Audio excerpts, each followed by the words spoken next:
With great power comes the absolute certainty that you'll turn into a right cunt. Well, hello, boys and girls. Hi. What a wonderful day it is today in our money-based economy.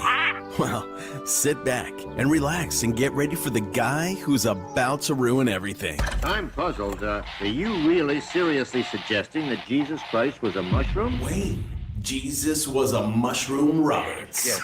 You are dealing with a secret cult, a secret society. Welcome to Waning Interest. Welcome to the Waning Interest Podcast, number 98, June 25th, 2022. The Babbling Dabbler, the smallest click on the internet, the pinball brain in your favorite machine. It's like a diary or a book, but not Estelle? Or coherent. From a more mentally challenged Forrest Gump, or if Mikey and Mouth from the Goonies played a lot of bareback leapfrog, and then a few months later, they both got diverticulitis. I believe that's what I'm coming out of, a little bout of diverticulitis because of the rotation. Well, I guess because of these, and because of the heavy rotation of Tylenol and ibuprofen rotation. Did I already say rotation? I already said rotation. He already said rotation. Yeah. Dude, never had that before. Man, it was felt like it was a fucking Brillo pad. Like I'd eaten a Brillo pad. They got mixed in with maybe my mom's poisoning me. Why am I acting like a fucking, why is my mouth acting like a fucking chipmunk? I don't get it.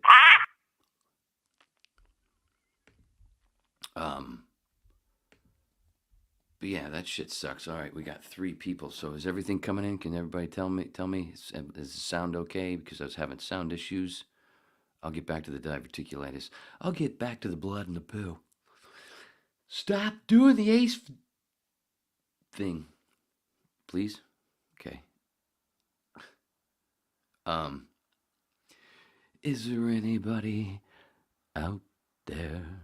I guess the only fire we're going to get is from your cigarette. Yeah, so you're hearing me? Are you hearing me, killer? Murderer? Watson? Everything, you can hear everything okay? Yeah, for good or bad, you sound clear. We are clear. Oh wow, that means we're Scientologists. We're clear. Hey baby. Oh wow. We're rocking now. I'm a fucking Scientologist. Holy shit. Well, this just took a weird turn. Anyway, yeah, before I get back to the blood and the poo, I tried to do the literal fireside chat. Beautiful fucking fire. Because I spent so much time moving everything inside to get everything right, I forgot to grab a pic of that beautiful fire that I had built. It was right behind me like Jim is. Instead of, yeah, all right, you got this fire instead. Man, never get used to doing this.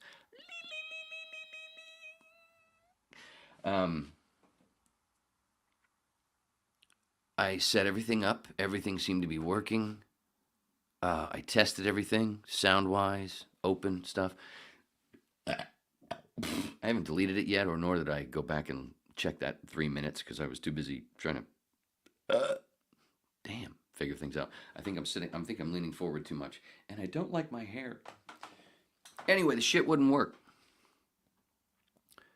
Started the open, and all of a sudden it just died out. No more Joe, no more Lisa, no more John Marco Allegro, talking Jesus mushroom shit. It just died. And then Beckham said I sounded like Darth Vader, and then he said he couldn't hear shit. And then I said, let's both block. Stop. I said I'd stop doing that. Let's pull the plug. So we pulled it, and we stuck it in here. And you know what? It was getting to be a pain in the ass anyway, because the fucking my light right above my computer, fucking bugs were starting. So I was sitting there trying to figure everything out, and also going, keeping them away. The bugs were just fucking, and I don't know. I felt like I'd be closer to the fire, so where that's, God, it was such a beautiful fire. God damn it. And I knew it had something to do with being too far away from the modem. Must be, because I knew as soon as I moved into the mudroom, stinks in here. Anybody got a match? Charlie, light a match. Name the movie. And the shitty impression. So I knew if I moved in here and I tested it out again, boom, boom, it would work. And boom, boom in the mudroom. Boom, boom in the mudroom. Boom, boom in the... How would we finish that? Somebody tell me. I didn't mean to go... Boom, boom in the mudroom. We found something. See what happens when you just... Woo. Wow, that gummy's kicking in good. While that shit was fucking with me in the garage, it kind of killed my buzz. But then, knowing people are out there listening to my bullshit, the fire got lit again. Obviously. Just looking. You got any Tylenol so I can have some more diverticulitis? Fuck. And the fire was right. It was just like that, right where the O's are, right in Jim's crotch.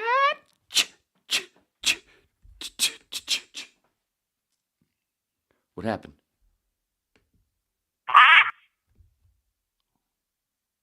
Oh, I hit remove instead of play. You stupid fucking... Turn into a right cunt. Thank you, Billy Butcher. So, yeah, man, when you're battling blood in the poo and then trying to put on a little show and you try to mix it up, do something different and go outside and have the fire, fucking beautiful fire, man. They were like, oh, such a beautiful little fucking triangle thing that I had, kind of like good poo. So, and it was right over my, I keep doing it wrong. Ow, that hurt.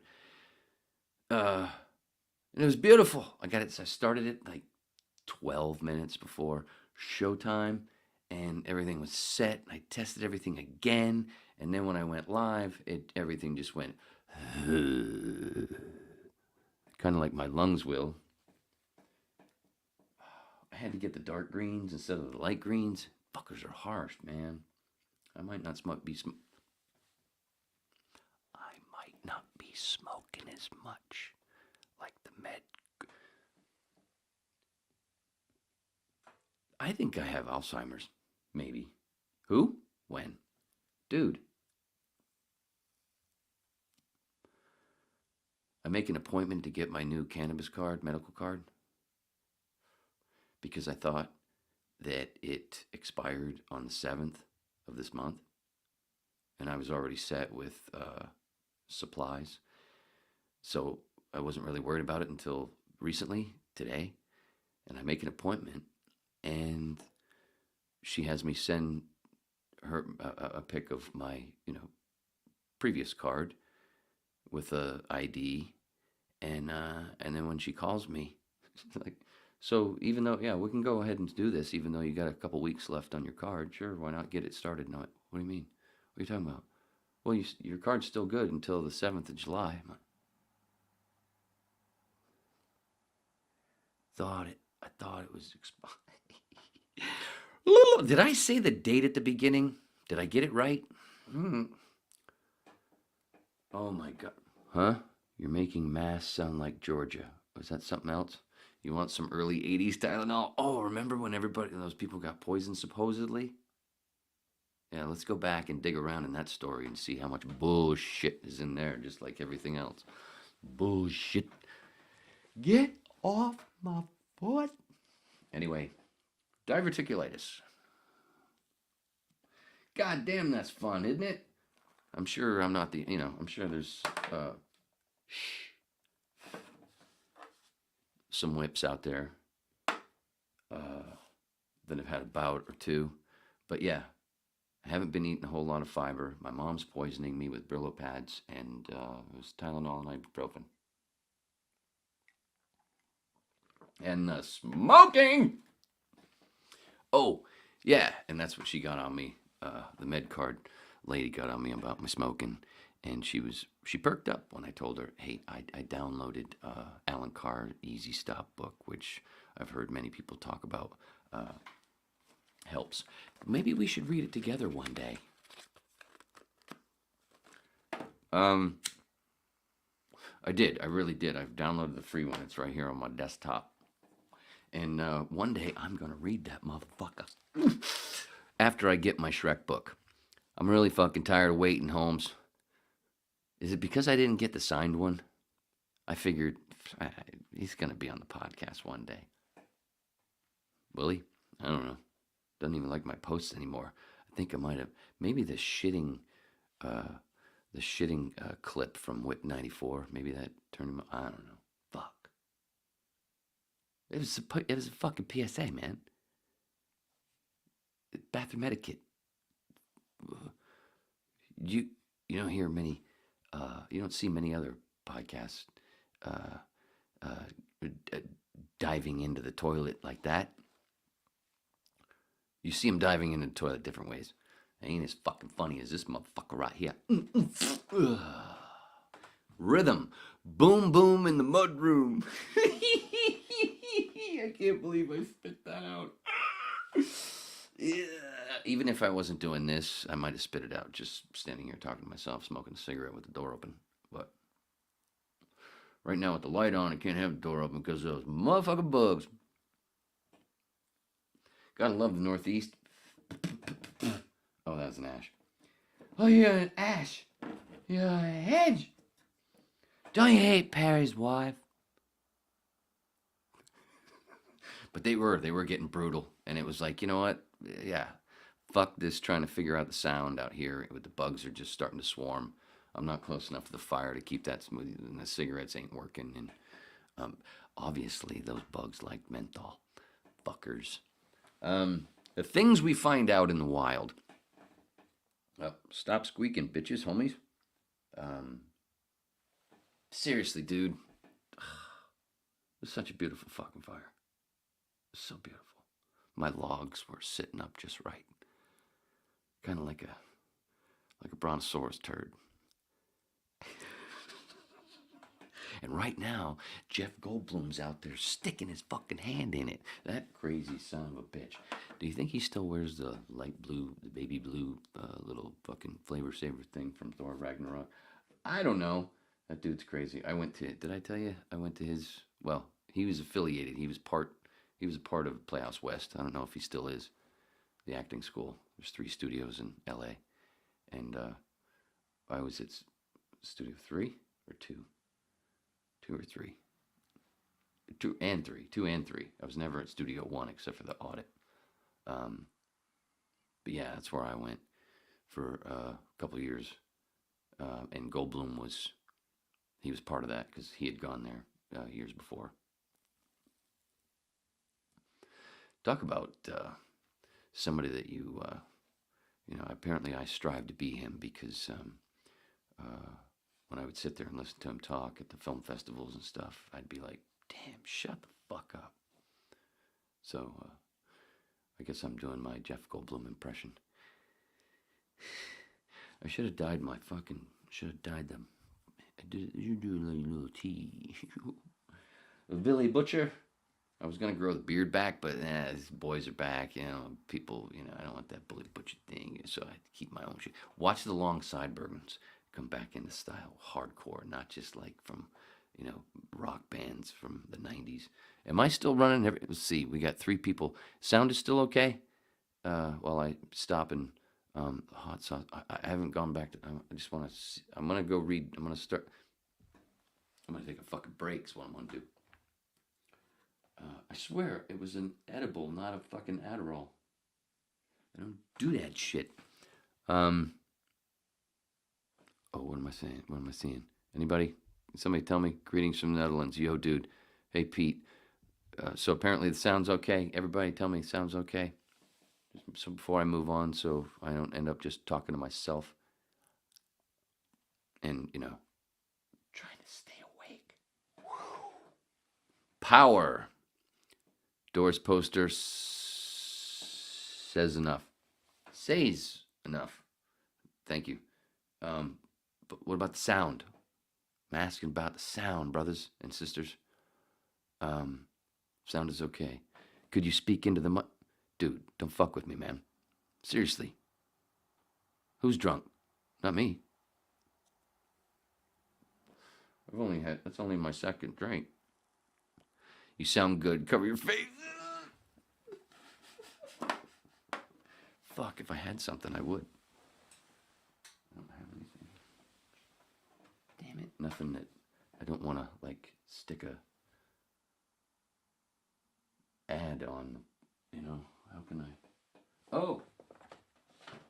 This is... So we can do this. Oh, like I'm a Houston Oilers fan.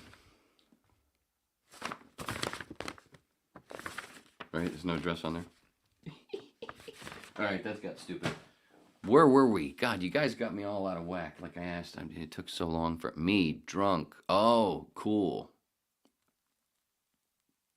All right, well, I'm trying to get there with you. Where was I? Diverticulitis. Blood. A bloody. Anyway, Jesus, man, that hurt. That sucked. And at first, I wasn't sure because I had what? I don't want to say the name, but there was a thing in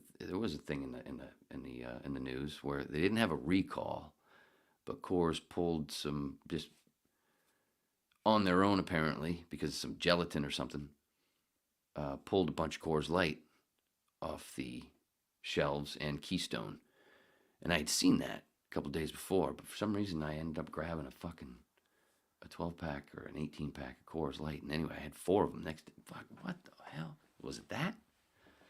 But then I looked up the thing and I'm like, okay, not enough fiber, Brillo pad in the diet, cigarettes, a whole bunch of fucking ibuprofen and Tylenol. That sounds like me. That must be what it is. Man, but it's gotten better. I think tomorrow should be... I'm getting a squatty potty finally. Because just to help a little bit, I took the wastebasket, put it in the front, back to bathroom etiquette. And I've done it before, but don't normally have to, but I put the wastebasket right in front of my feet, put my feet up like I was squatting more, and a lot quicker. That's how we're supposed to be doing. And our toilets are fucked up. One of the reasons we're fucked up is because our toilets are fucked up. They ain't done right. They were designed by a carpenter. You're supposed to squat, man. Kind of like when you have a baby. I've had a few and abortions. I'm kidding, just one, but we had to. Because of it was on a scale there where there was no doubt because of some medicine someone was taking, not me, and I didn't know. It would have been for sure that the child would have been really messed up. So, but I was right there for everything, and we took care of it. Everything's cool. Yes, diverticulitis and abortions. Happy Saturday, folks. Waka, waka, waka, waka. Wait, what? God. Boom, boom in the mudroom. Boom, boom in the Zoom. Nah, that don't work.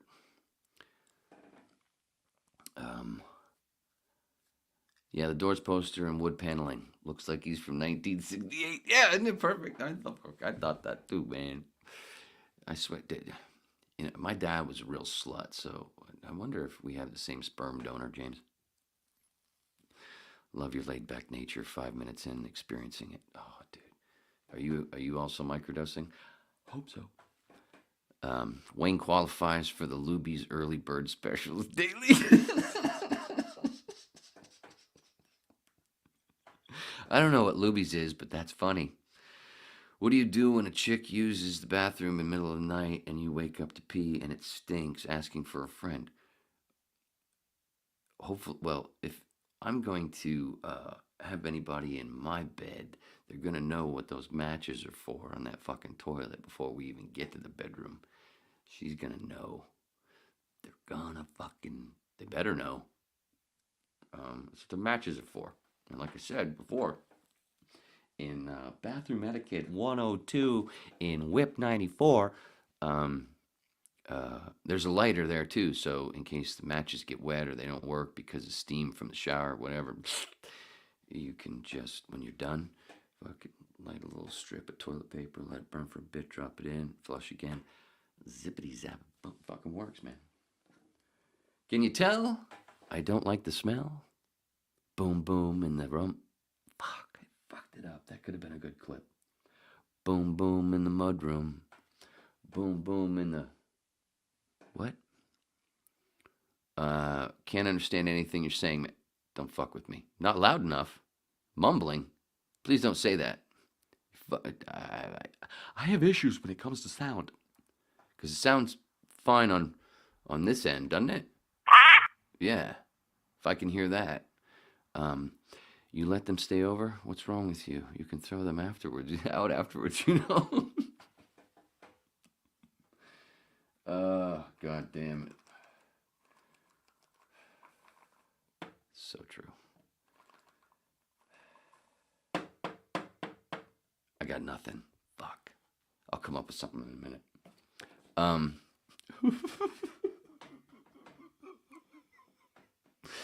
Got a little lost there. Hello, Wayne and everyone. Just came back from LA 2 hours ago. Get home fucking Saturday. President Lesh just got back. Wait. Just came back from LA 2 hours ago to where? Where were you in LA? I thought you lived there. So what do you mean back from LA? I'm confused. 2 words. Fee breeze. Fuck breeze. No, dude, it just covers it up. It just smells like Febreze covered shit. That's what the match is for. Matches fucking go suck that shit right away.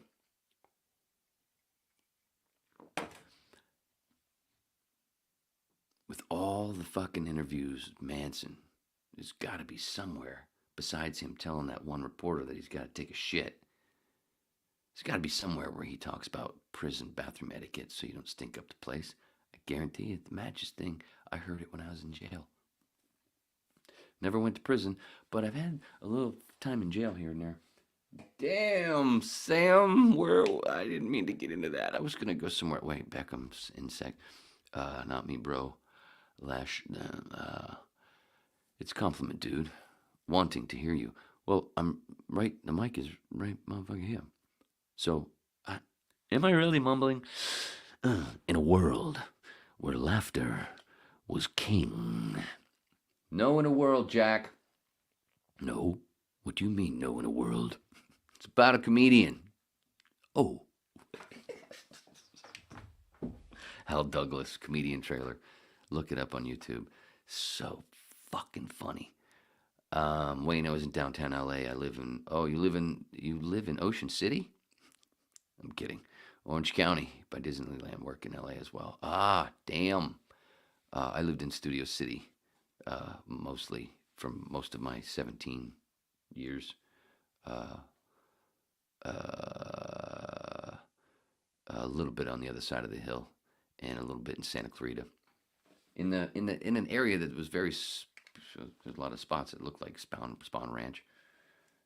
In the where the if you're a Star Trek fan, the original Star Trek, that's where they shot all the Vasquez Rocks, where they shot all that stuff that actually looked like it was outside and didn't look like it was in a studio.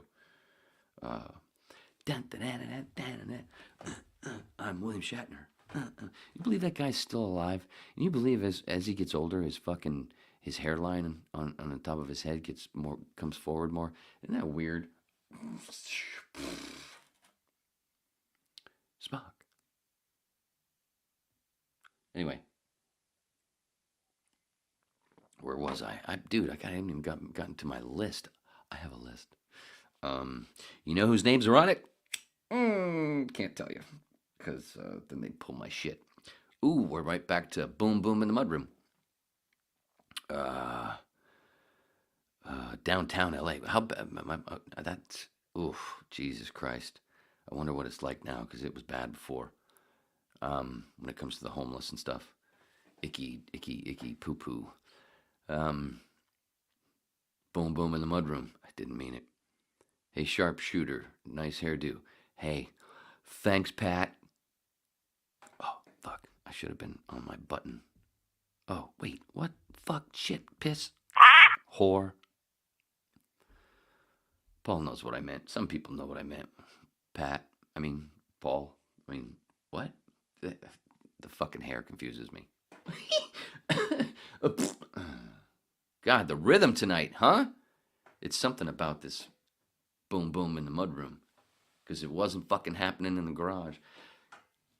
I'm still upset that I didn't get a picture of that beautiful fucking fire. God, it was so beautiful.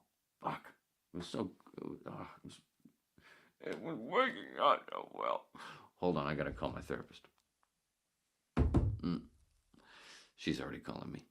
Of course she's a whip. And the funny thing is, she's imaginary. She's right over there in the corner. Never went away. Your imaginary friend. What a brilliant idea. Grows up, becomes your therapist. Pfft. Cheap. I know how to save a buck.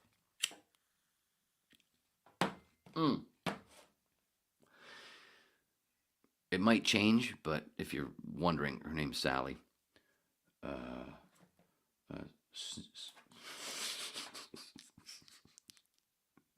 Sally. Did I tell you about the medical card thing? Dude, I wasn't even fucked up. I only drink for the podcast. I don't even drink all the time. You know, make it look like I'm fucking... Don't you issue with me? I know I do. It's not the case. Because I don't like feeling like shit in the morning. I love it when God, I love those days without a hangover.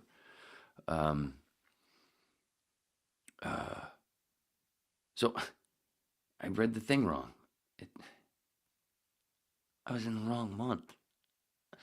I hope my boss isn't watching this. You don't have a boss. I told you, right over in the corner. Where? Happy little clouds.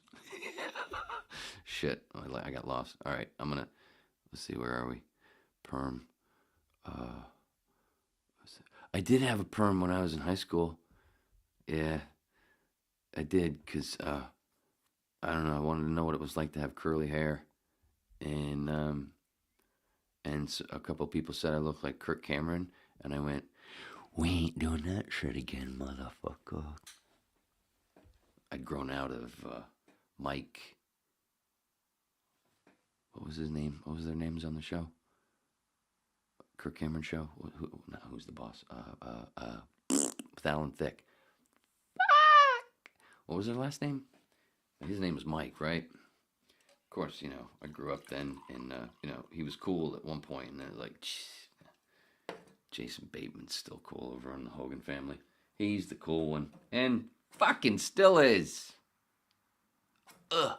Imagine if Kenobi had half the wit of Ozark. What the fuck?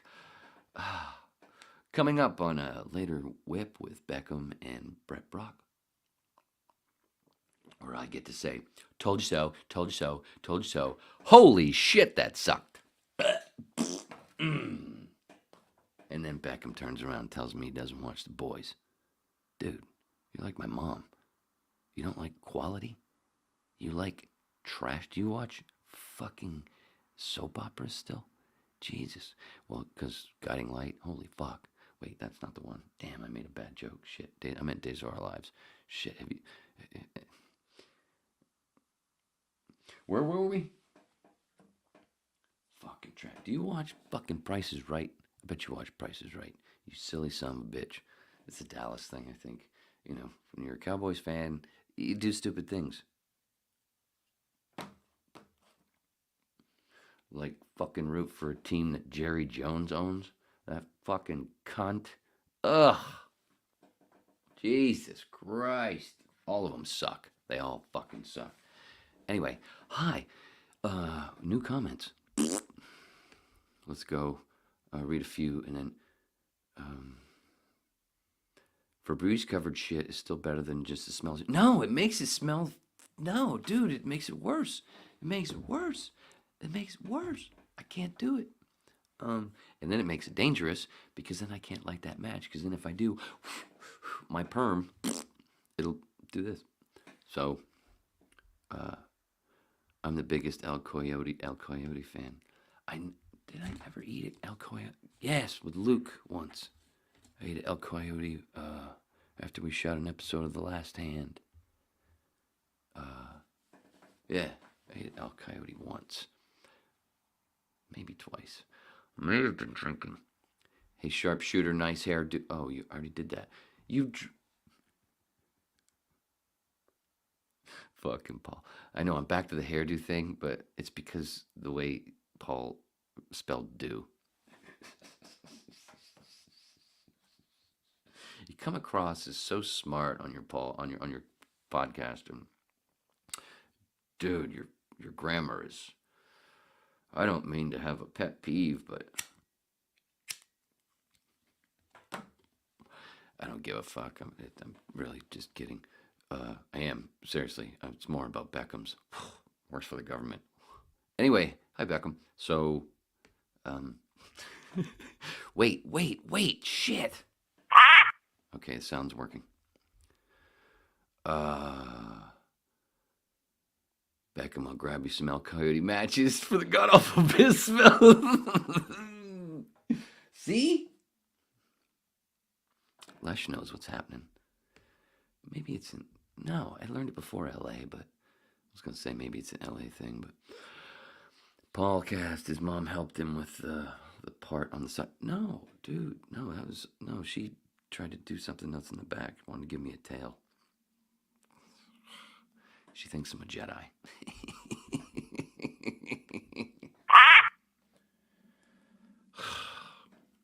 While she... That's why she's fucking feeding me Brillo pads.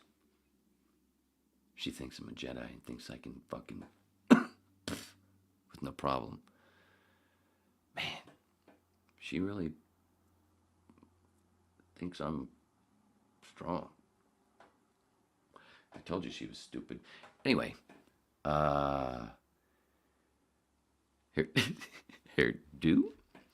Hey Lesh, give Lesh a wrench. But dude, if I go over perm, Wayne with a perm, Barbara. All right, Jesus Christ. You guys, I have things prepared, and you're making me go do things that. Oh shit! Shut up! I gotta go over, make another page, do this wrench thing. Now I gotta go fucking find Lesh, and then I gotta go do this, and then there it is. See. It's like doing a play, and you got no act going on. It's just the stage is dark, and everybody's moving shit around for the next scene, and the next act, and now I'm looking at myself in a delay, and it's all fucked up, and it's scary, and I'm getting paranoid. I should have had another fucking gummy. Damn it! No, what I should have is another. There. Okay, can I get to my Bob Ross, Billy, Beckham, Lesh, Happy Little Clouds? They are. I am going to quit. I swear to God, if you're talking about these. Wayne's World. Paul's World. It's party time. Oh, shit. No, I bumped it. Fucking A. I'm just all over the place. Timing's off. How long have we been going, by the way? Have I been... 34 minutes. Holy shit. Holy balls of shit, thank God.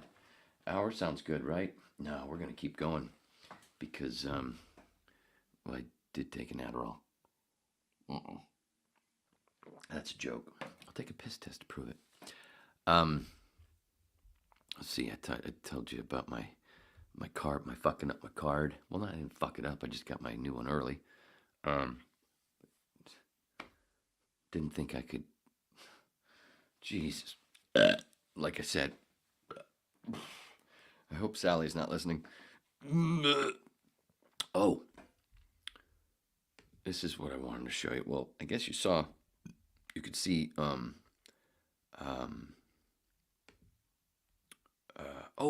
this is what I wanted to do first.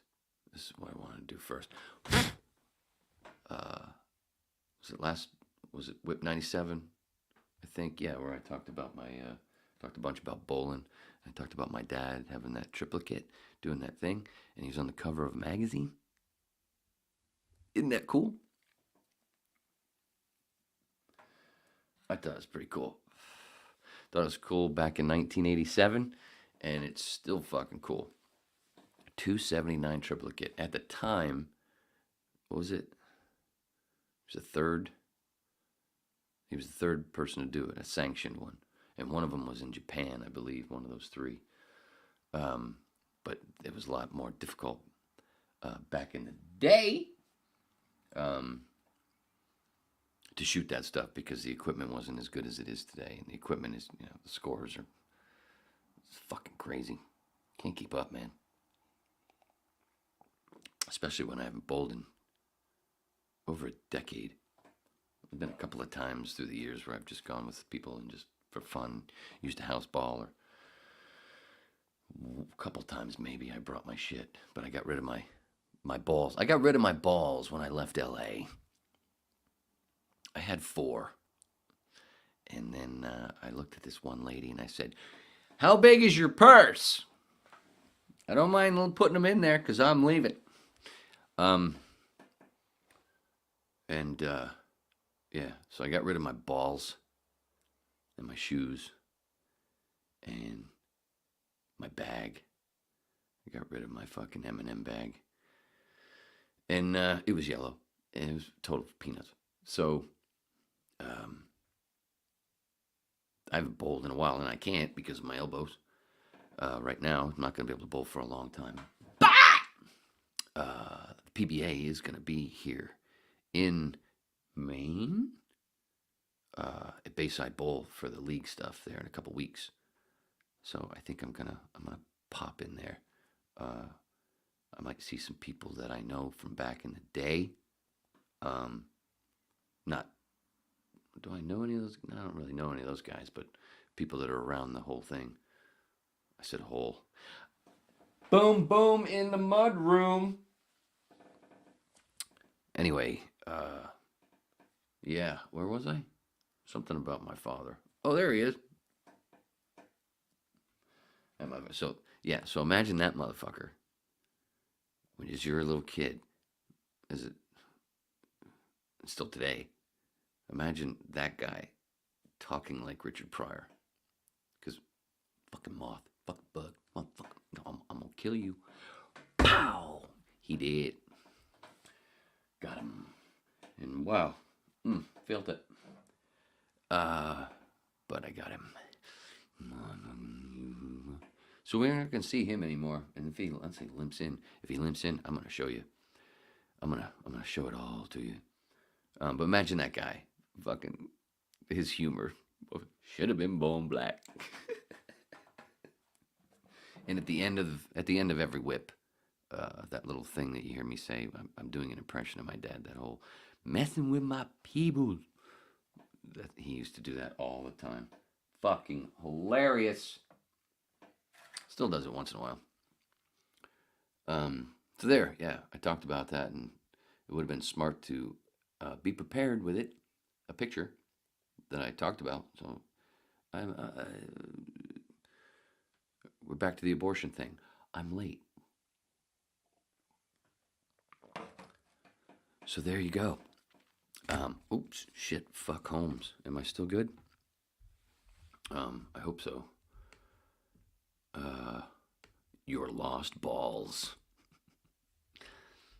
Is my sound still good? Because I just whacked my thing, my boom boom in the mudroom. For some reason, I pictured some 70-year-old church granny taking her teeth, and never mind. Let's see, you got one. Well, you got the first part right. You got the third part right. You got the fourth part right. You got it all right except for the church part. Fuck off. What? A couple of them got in when I was moving. Your mama's so poor. I saw her kicking a can down the street. I said, "Where you going?" She said, "I'm moving." Where's the rest of this moose? All right, I'm tired of looking at my father. Good God, get out of here. Oh, wait, stay here. You, stay there. What was the other one I wanted to share? What was the other, the slide. Oh yeah, did you guys ever see this beautiful post that I did? I don't know if you have to look at, I can't even see it. I took pictures of most of the people in the U.S. government, their corporate media, and heads of the biggest corporations, and made a collage. Some art creates itself. Damn, that was good, huh? Wasn't that cool? So I did that a long time ago, and I'm late.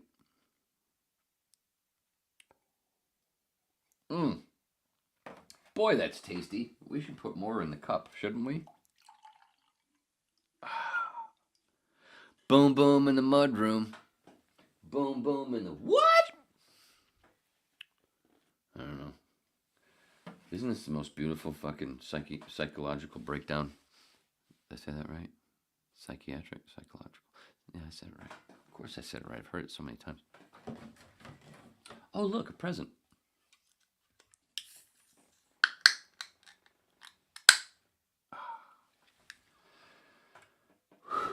It's a bug's life. Uh-oh.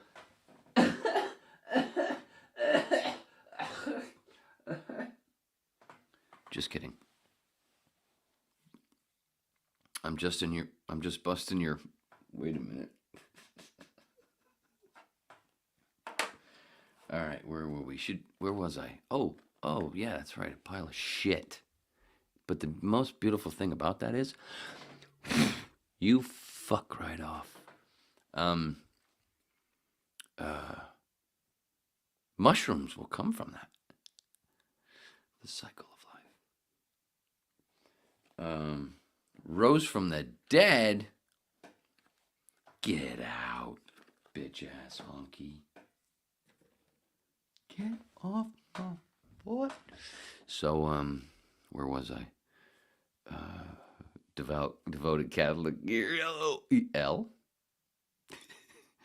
Sorry if I missed some. I just went to the bottom. Holy shit, that was a helter-skelter thing, too. I was, of course, the pause was about, it was a gay reference, but, well, the Manson shit is the helter-skelter. I get back to the bottom of the... Anyway, I haven't given head since 1973 when my second husband died.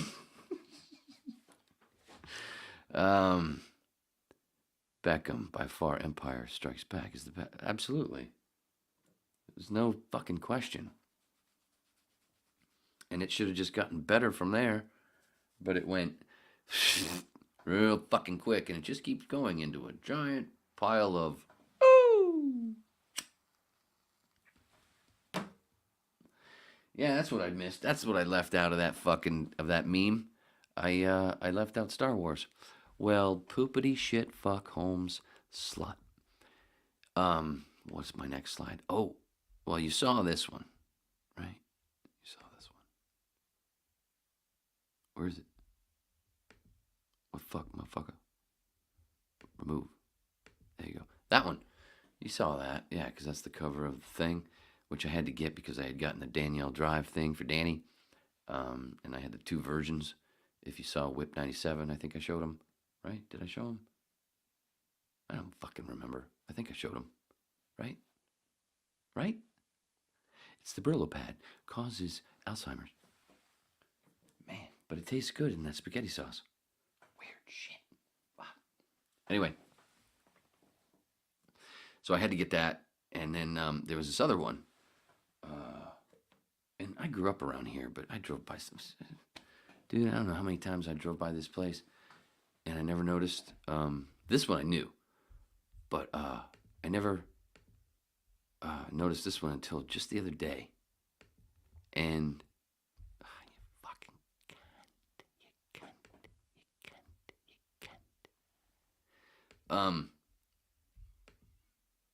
Yeah.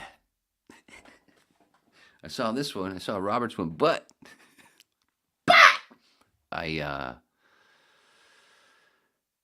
when I went back to take the picture, I hadn't noticed that it said private. As you can see, it says private.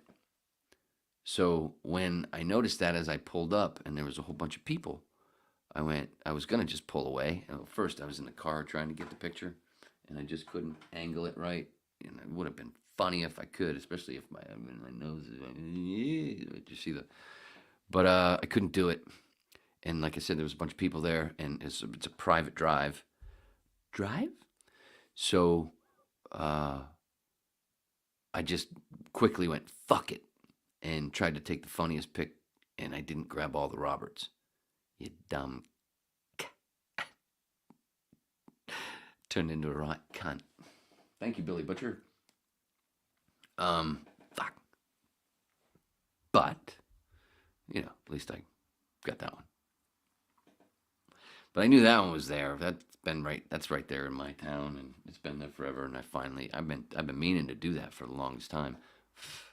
And then I finally realized I fucked up the Roberts one, so let's go get that one. So I did. So there. Delivery. Hurry up. My elbow hurts. Take it. Fuck. Man, you are one goofy cunt. Keep saying that word. Part of my distraction is worrying that Jim is going to fall off the wall. Man, that sounded good. But get your fucking fat face off the fucking screen. You've already got one up, you cunt. You don't need two. Whew. Thank you. Like I said.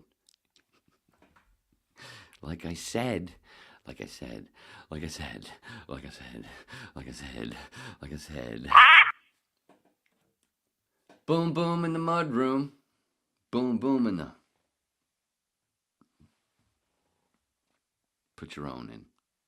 Oh, I was talking about Nicholas Shrek earlier. I didn't mention that. What did I do? Is my humor a little too naughty? Is it? Because I guess, I don't know. Damn, he used to like one of my comments in a praxis circle. He used to like them, and now he doesn't. Even when I put up did I pull that up? Did I pull that up? I didn't pull that up. I didn't make that into a PDF. You dumb...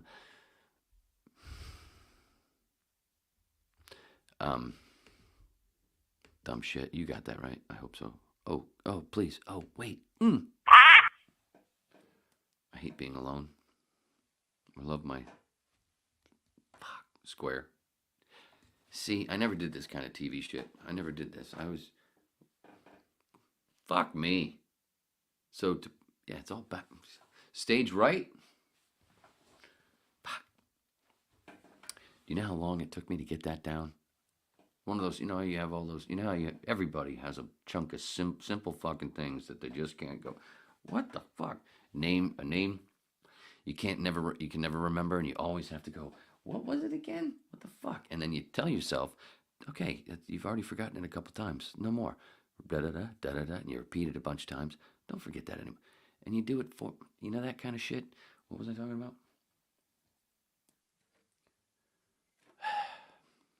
Seriously, what was I talking I seriously don't remember. I got off on so much rhythm. Boom, boom in the mud room, pinball brain, and your favorite machine. I usually mention T2, and it's funny. It's pretty cool how most people around my age, within 5 years either way, everybody almost agrees. It's one of those things. Everybody agrees T2 was one of the best pinball games ever. Hands down? When? Why? Where? Go to Cielo, see the gate, and do the what? Oman tour.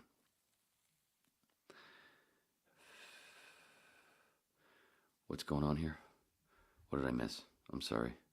Paul's still here? Is it past his bed? Oh, it's way past his bedtime. What was this? Beckham never clarified her age. I'm thinking she's... I hope we were talking about the same thing. I bet she took her dentures out in advance. She was ready and willing. Oh, sorry, I went back too far. Well, not really. Yes and no, but I'm not good with this chat thing, dude. I need like a producer. I'm not good with it because I go and I prepare, and then I go off on tangents, and I don't, and then, you know, well, it is only 11:06. I've got until 11:09. 9. Where were we? What was I talking about? Oh, yes. Stop laughing. Bing, bing, bing, boom, boom in the mudroom. Almost forgot like Scott Weiland, I almost forgot the fucking chorus. Goddamn, Velvet Revolver was one of the greatest bands ever. Son of a bitch. 2 great albums, though, at least. Fuck, they were great. What a great mix. Anyway, what was the next thing? Was there another picture I wanted to share? Let's see, I shared the shit. That was my dad, and then I shared the real shit picture. I'm kidding. Seriously, my dad is uber fucking cool and funny fuck. He created this. So, what was the other one? Just for Danny. I had to. That's fucking funny. That's the greatest Photoshop I ever did with what did I use? Pages. Shit. I don't have Photoshop. Obviously. So, get that goddamn thing out the motherfucking studio. Remove. Thank you. Oh, wait. Get back. Wait. Where'd you go? Wait. Hold on. Stop. So, boom, boom in the mud room. All right. Remove from studio. Thank you so much. Remove from studio. Thank you so much. Remove from studio. Wait. Remove from studio. God, we're having fun, aren't we? Are we having fun? Is this correct? Right. Paul has his apron on and is doing the dishes. I always called her 6 of 9. Killer!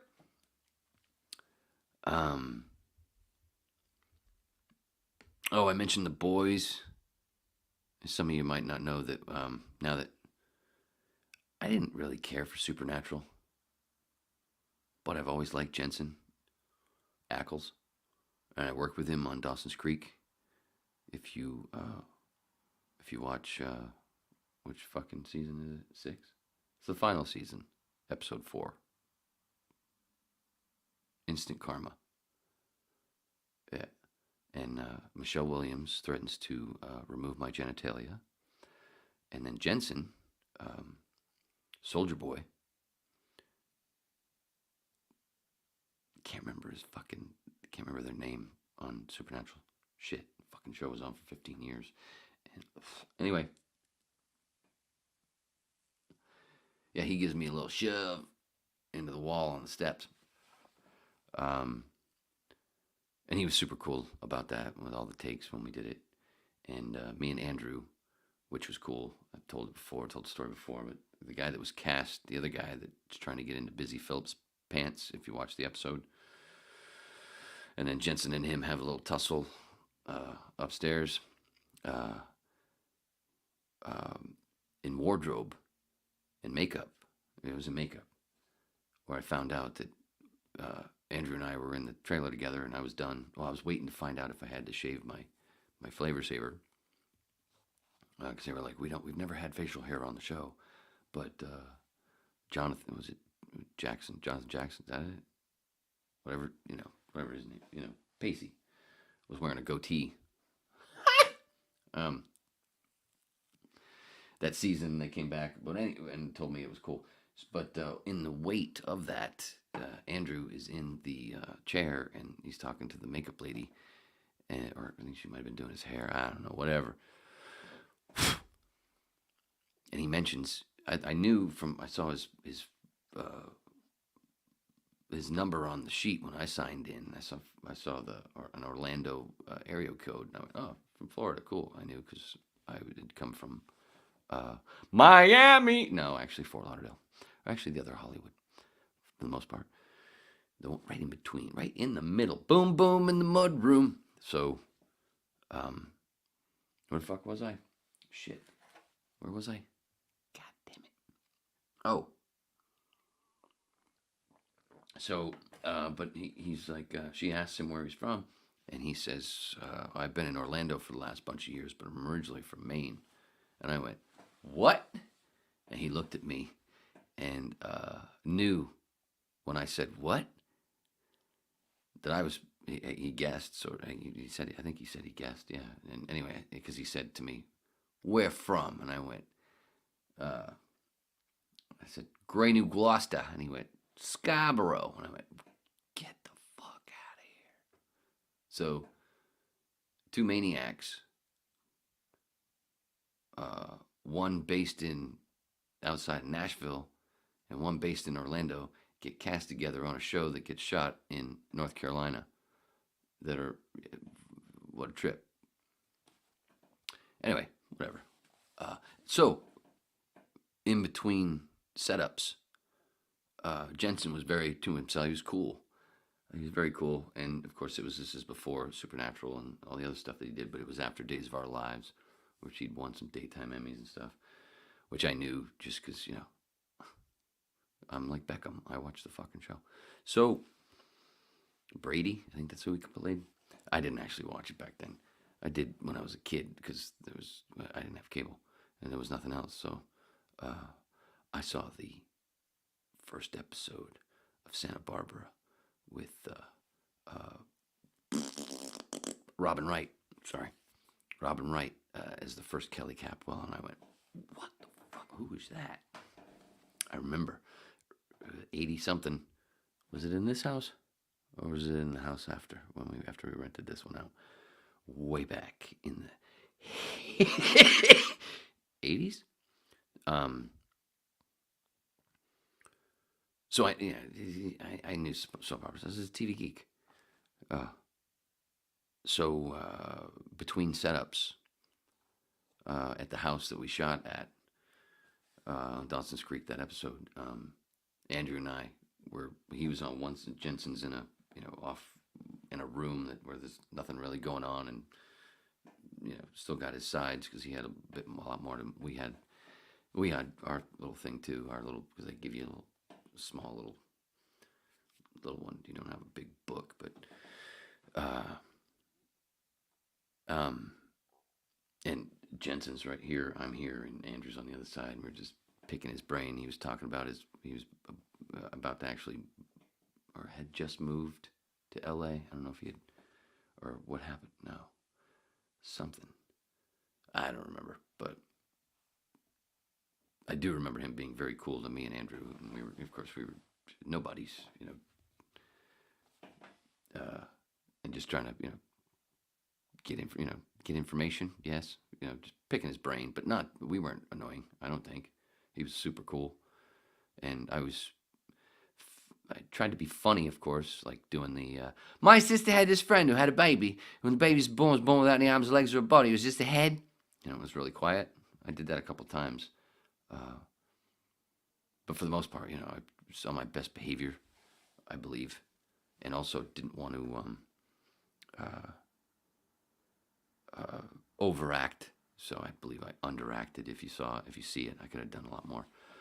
But it was early, and I didn't know what the fuck I was doing right then and there. A little bit, but it was like, am I really here? It was a fucking trip. Oh, and the other funny part of that story is, so we're put up. Andrew was in a different room, and he came in later than I did, so we didn't meet until first day of shooting.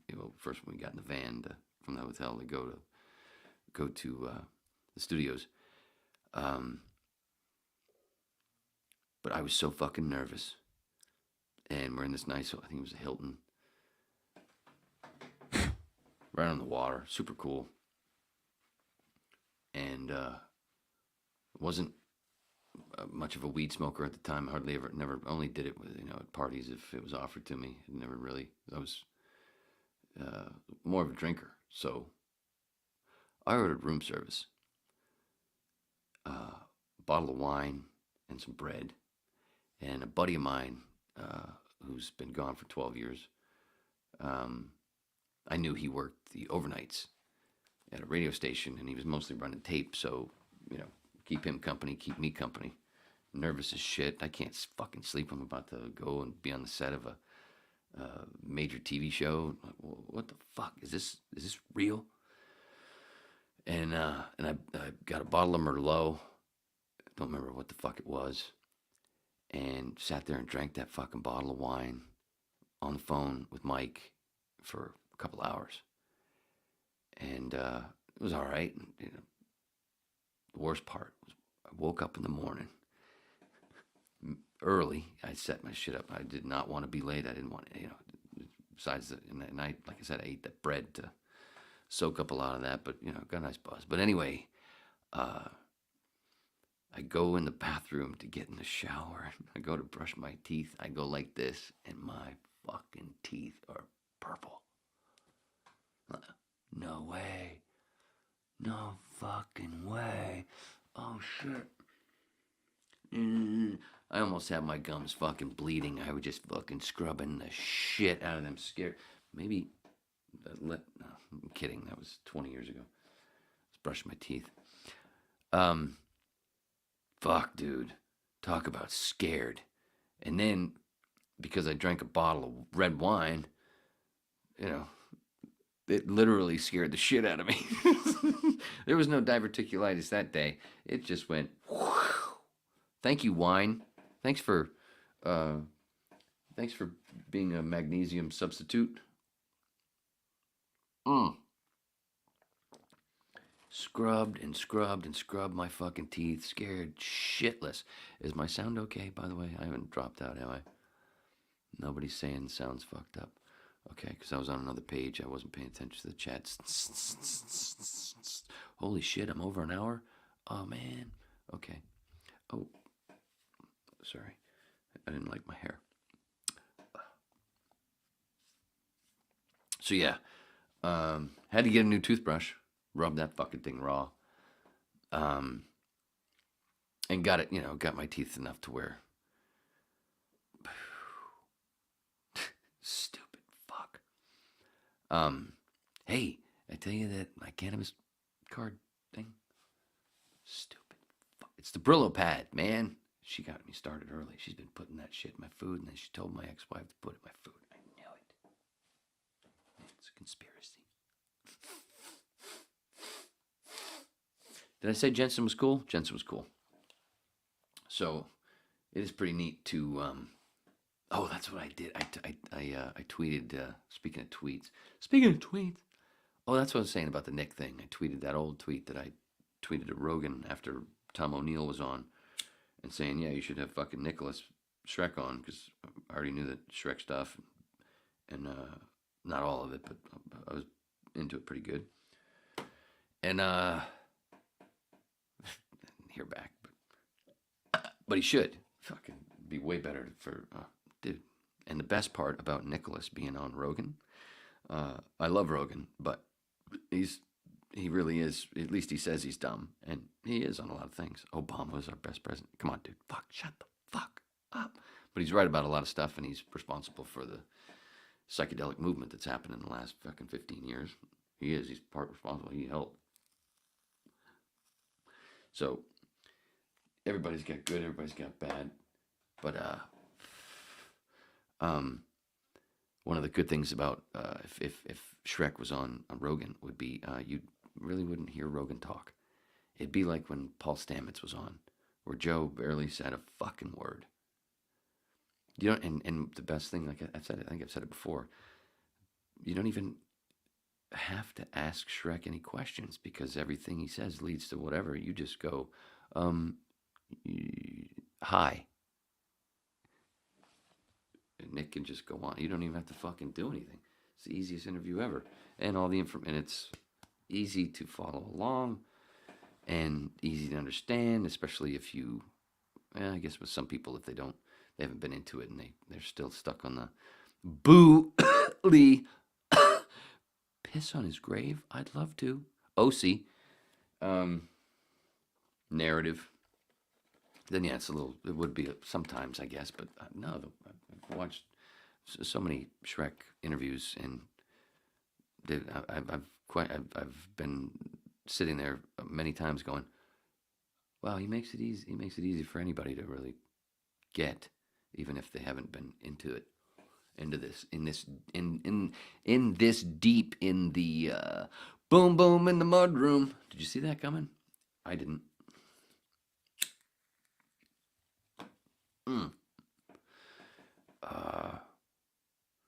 Anything else about Jensen?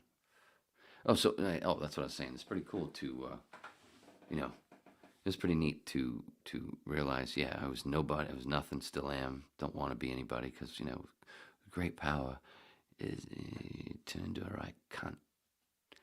Thank you, Billy. But it is still pretty neat to go, oh, wow. She was nominated for a couple of Oscars. Did she win? Did Michelle ever win? Did she win? Did she win for, she won for the one with Casey Affleck there. The Kenneth Lonergan movie. Shit. What the hell was the name of that? Anyway, that's pretty neat. And then it's like, oh, this dude shoved me into the fucking wall, and now he's motherfucking Soldier Boy. Whap! And he was cool to hang with. He wasn't there when Busy and Michelle, Busy invited me and Andrew to hang out after the last day of shooting at this bar that was near the hotel. I've told that story before. Jensen wasn't there. It was just Michelle and Busy and their friends. Michelle's boyfriend at the time, it was before Heath Ledger. Looked like he wanted to be Billy. Billy Holiday. No, he wasn't doing the blackface thing. I meant to say Buddy Holly, but I said Billie Holiday.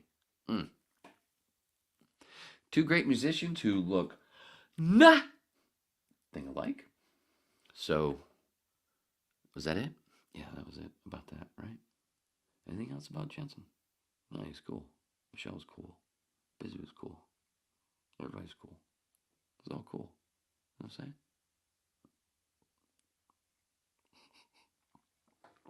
Isn't this fun?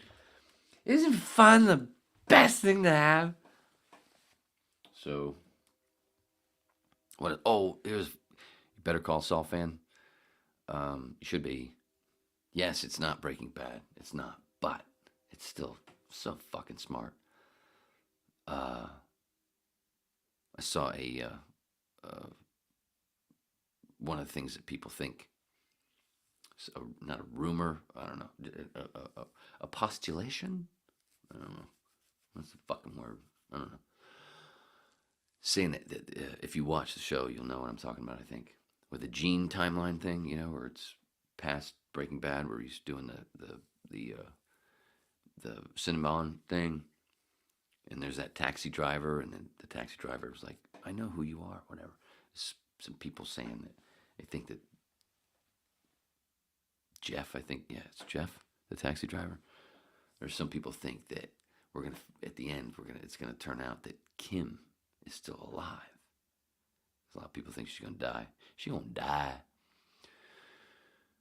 Some people think she's going to live and she's going to be behind the whole thing to help. And we're going to see like Jean actually get away somehow. It's going to be like the opposite. It's got to be like an opposite turnout of Walt. You know? Somehow. Because, Saul never murdered anybody. Yes, he was an accessory, like Manson. But then, yeah, we don't know. We don't know before Better Call Saul. There's a start. Slippin' Jimmy might have gone, fuck you, motherfucker, one day with a knife in his shoe. I just made that up. But yeah, imagine that if it turns out that to be that. I think that's funny. I don't think so. But that's one of the best parts about the writing of Better Call Saul and Breaking Bad was you couldn't fucking guess. Everybody was always wrong. Oh, not everybody. It was a very small amount. Where it was always a hit or miss. Like, no, it's always a miss. You couldn't guess. That's why the show was so fucking good. That's why The Boys is good. So, oh my God, did you see the newest one, Herogasm? Holy shit, Jesus Christ, man. It's just fucking, that makes Caligula look like Bambi, that episode. Jesus Christ, man. All the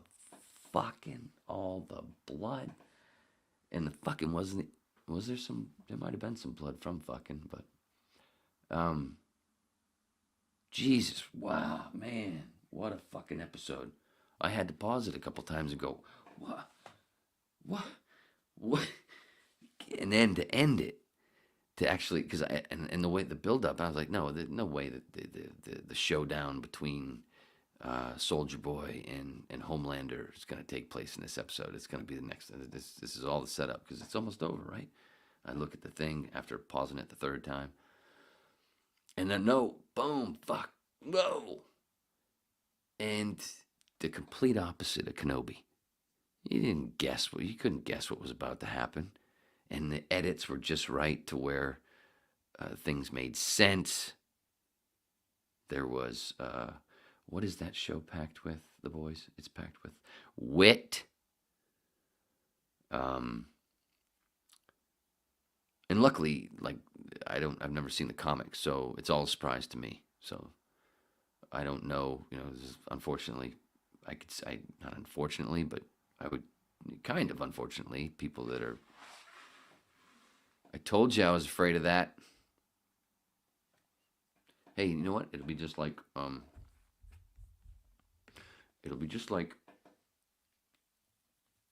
if I was putting a log on the fire. Boom, boom, in the mud room. I know you guys wanted to see my ass.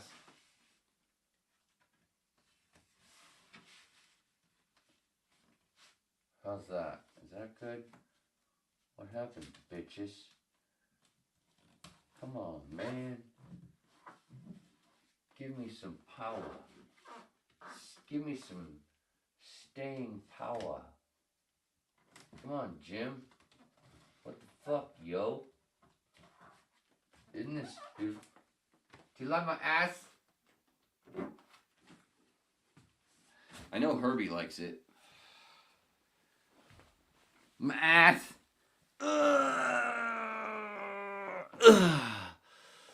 Fuck, I don't like this chair, Holmes. Oh, I guess I gotta put this back in. Dude, 5 people hanging out with me. It's better than a bar, isn't it? Can always mute it and pay attention to the chat, come back, and then know that it's recorded so you can go back to see what you missed. Go back to all the whips. It's fucking 90. What am I doing? What is this one? Is this 98? It's 98, right? Where's my button? Where's my button, Holmes? 98. Jesus Christ. Wow. And that's more than 98 hours. Originally, if you're new, the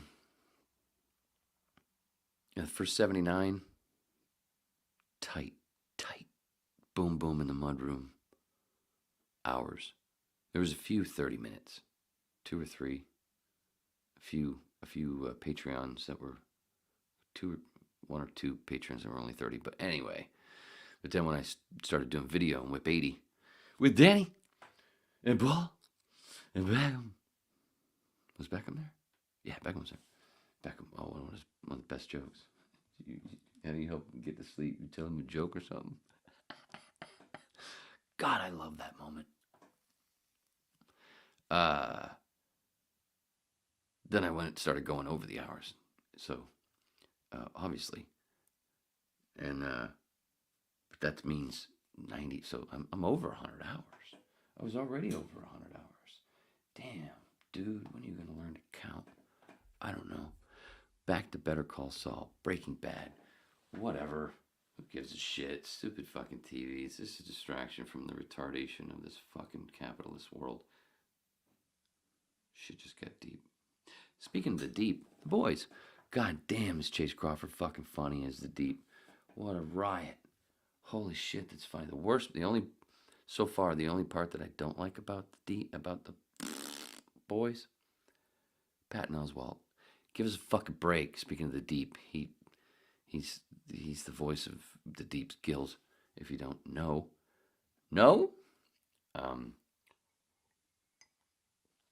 motherfuckers on every goddamn show. It's Jesus, give it a fucking rest, would you? And then same thing. Oh, that's the other one actually. Giancarlo Esposito. Fucking love the guy, but goddamn. You're in The Boys, you're in fucking Mandalorian, Better Call, other shows. Too much saturation. It's grotesque. But you got to keep making that money to pay other people. It turns into a fucking whole thing and machine. And hey, we're back to that capitalist. Boom, boom in the mud room. I still haven't thought of an end. What's a good end? There's probably a good one in the chat, and I haven't been paying attention. Trying to keep to my Schindler's List.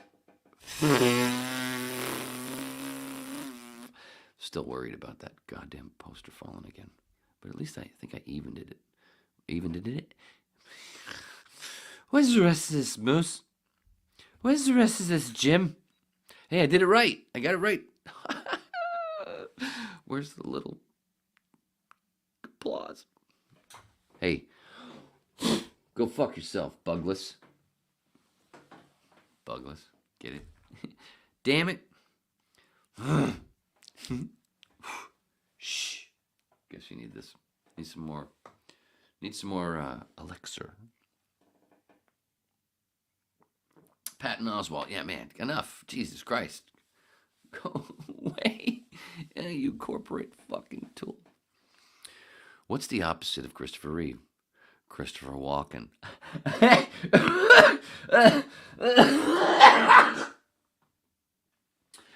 That was funny. I don't know. All these years, I don't know if I've heard that one before. Did the boys kill Kennedy? Waning. Give us me Spanner. Give us me Spanner. That's a classic one-ish.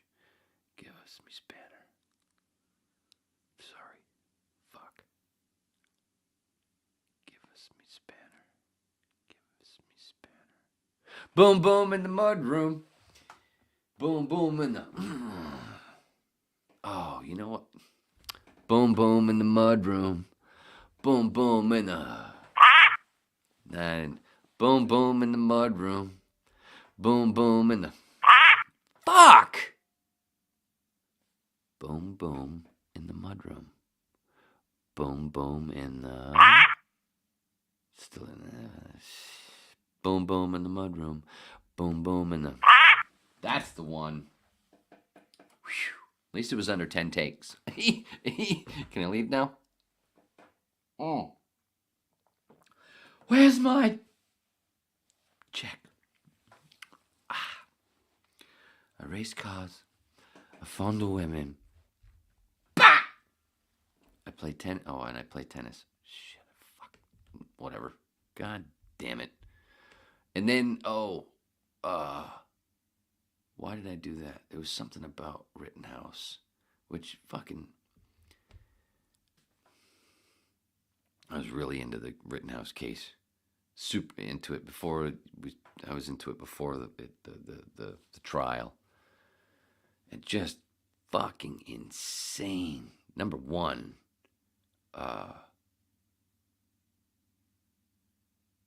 to watch people say it was one of those, because I'd watched the video so many times over and over, and holy shit, like a fucking video game.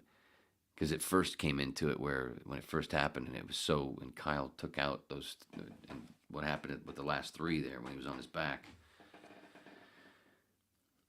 It was almost like, whoa, at first, as a conspiracy theorist, you're like, hey, is that fucking, that's almost too good. And that was how I originally went into it, going, wait, what the fuck? This is a distraction from something. What the fuck? But no, man, you keep going in and you watch that shit over and over. No, dude.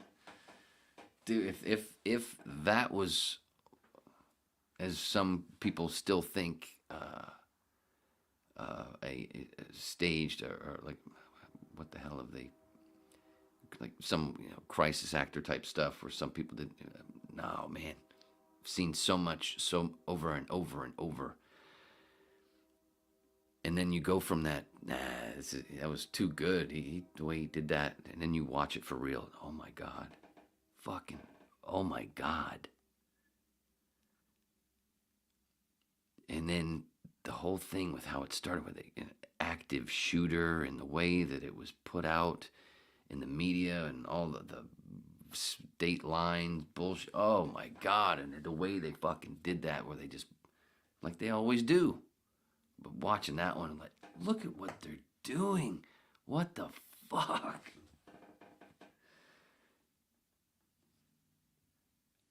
After almost dying, almost having with a gun right to his fucking head, and instead of killing Gage Grosskreutz, he fucking blew his arm off and just neutralized him and got the gun certainly away from pointing at his head and gone.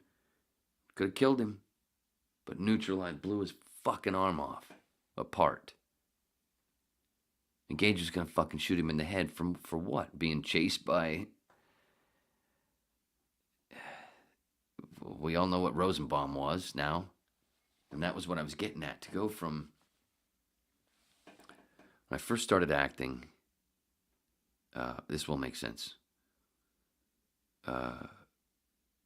You had your, Clint Eastwood was like my hero, sort of. You had your heroes like Clint Eastwood, and your comedic heroes, Dudley Moore. You had a lot of people that like, oh, they make it look so fun. You want to do that, and you had that kind of stuff. But it was when I saw You Can Count on Me with Mark Ruffalo and Laura Linney, was when I went, which was like a year and a half into me doing stuff.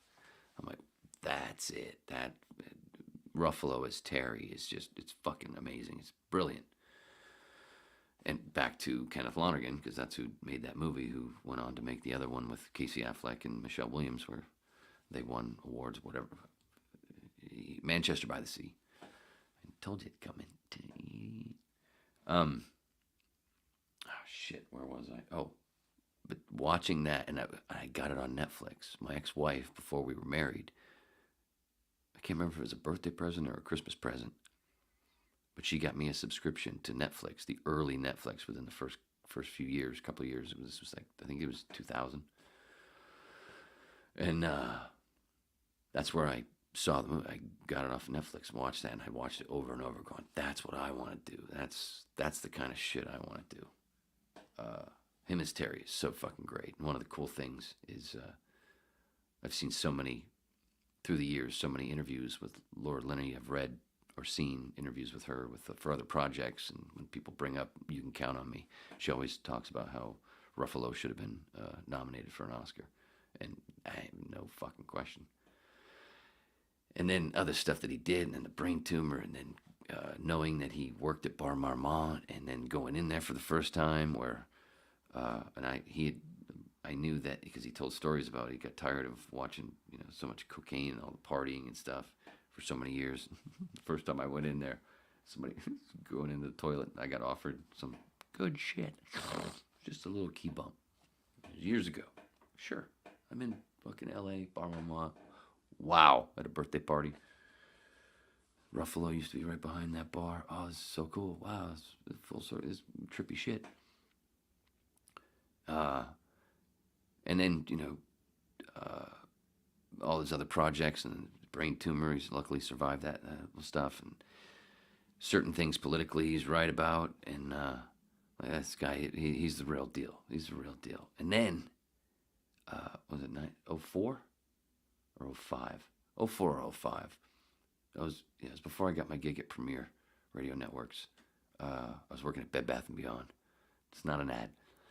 And because I had to leave a lot, I was with the guys upstairs and doing the warehouse shit.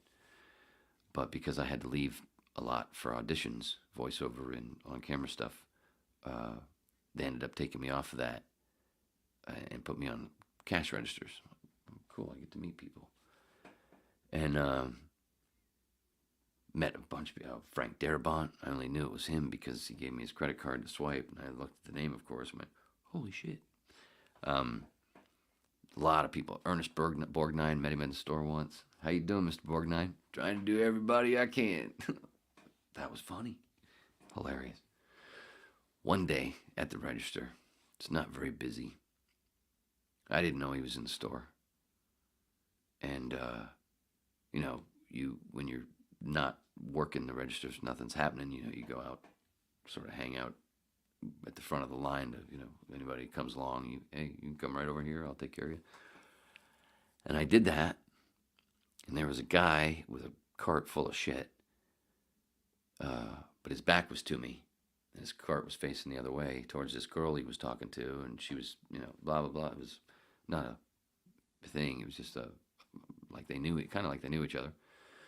And I was just sitting there waiting for him to be done talking to her and go, if you're ready, I can take you right here. And dude turns around, and it's fucking Ruffalo. And I'm not kidding about this. It was a rainy day, but right around that moment, all of a sudden, and we were at the front, so Studio City, looking towards the hill that goes over it into Hollywood. And all of a sudden, just the fucking clouds cleared, and all of a sudden it got really bright in the store. Like, get out of here! This is the shit. And luckily he had like fucking 20-something things. It was almost Christmas, and I think he was getting shit for his office and for people that work for him. And there was like 4 or 5 things that didn't. Their barcodes wouldn't work. So I had to call different departments going, da-da-da-da-da. And so waiting for that kind of stuff, got to sit there and shoot the shit with him. And I think we both have kids that are the same age, 3, oh yeah, here's mine. And it was like looking at my daughter going, holy shit. And my stepson, wow. So got to, got extra time, and then there was just so many things, it was super cool. Wow, holy shit, I just fucking met Mark Ruffalo. I just met one of my heroes. Holy shit, in Bed Bath & Beyond? Oh my God, I feel like such a loser. Ew, what the fuck? Anyway, it was really cool. And then, of course, becomes the Hulk, does the Hulk better or whatever, but then we get to Rittenhouse. And that whole deal. And he's with that shit lib. No offense, guys. I used to be one. But please, just keep looking and don't be afraid to say, oh shit, I was wrong. I've done it a bunch. Used to be a shit lib. No more. That doesn't mean I'm right wing. It's all.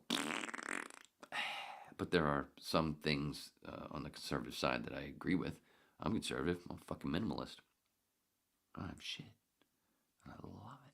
I got this cup. I got these cigarettes. I got this beautiful light. Anyway, shit. Fuck, where was I? Oh, and a lot of people, the whole thing was still in their brain about the cross state lines, and he was too young to have the gun, and shouldn't have had the gun, all that stuff, and forgetting that these people were not, most of these people were not protesters. They were rioters that had fucking put people from that town in the hospital. There's video of breaking a guy's jaw, burning people's shit down. These were not protesters.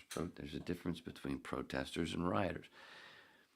Small fucking place. He is part of that community. With balls. Shouldn't have had to do it. Of course. Whatever, but there's no video of him being a cunt with his gun.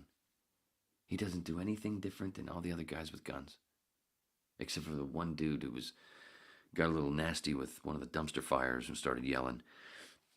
Can't remember his name. He was a guy that was come out of the service. Can't remember his name. Beard, kind of long hair, but he was one of the group that Kyle was in. Other than that, everybody was. And he took a bunch of shit, and he got chased, gunfire behind him, shit thrown at him, keeps trying to run away. Then you don't grab somebody's gun and think you're not going to get fucking shot. Boom. Got to get the fuck out of there. Tries to get to the cops to say, fuck. Because he couldn't stay. If he stayed, he'd have been dead. Because of what everybody was saying. He just shot that man. Everybody just, even though he did it in self-defense, he'd have been dead. That's why, get the fuck out of there. Get to the cops. Trying to get to the cops. Fucking hit in the head. Loses balance. Gets hit with a fucking skateboard in the head. After that. And then fucking guy misses with the jump kick man who was identified later.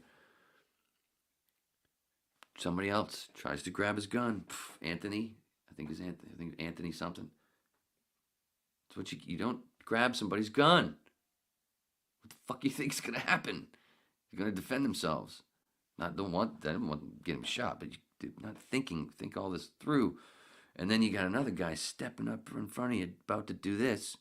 Luckily, jump kick man got missed. And Gage fucking pulls his fucking shit out. He's got his gun right. First he's like this, and Kyle's not pointing the gun at him. And then as soon as Gage does this, then fuck you. You can see it. It's right there in the video.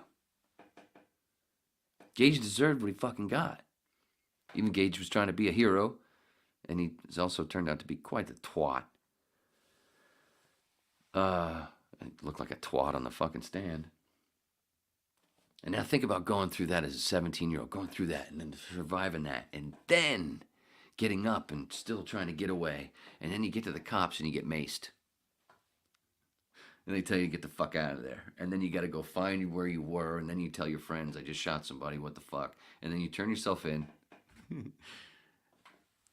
And he couldn't turn himself in right there because it was all barricaded off, so he had to go to the next town. But people like, oh, and he tried to run away and then turn himself. No, he couldn't get in there. It was all barricaded off, the police station.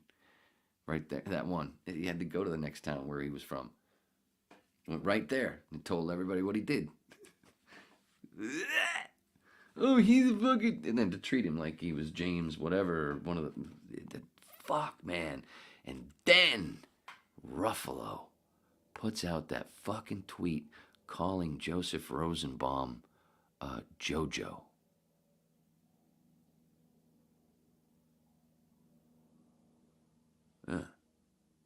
Felt like a plane propeller to the heart and right up the ass. What the fuck? JoJo? Fucking... Dude, do you know what he was in jail for, in prison for? Little kid, do you know the kid? I don't want to talk about it, but fuck. Did you watch the video? What he did and all the things he did before he chased Kyle? Tried to fucking throw a burning dumpster towards fucking gas tanks in a gas station. Fucking guy was. And you're calling him JoJo. Like he was some innocent fucking protester that was just fighting for black lives. What the fuck, Mark? And then James Inman, comedian James Inman, jumped my shit because I don't remember what I tweeted, but I retweeted it and saying something about saying some shit about something about Mark being. I used to know what I'm doing. Something about I'm paraphrasing. I can't remember. I used to be really good and smart, and now I'm not. Something about that. But it was a lot more clever. And he said clever. Oh, this is clever. And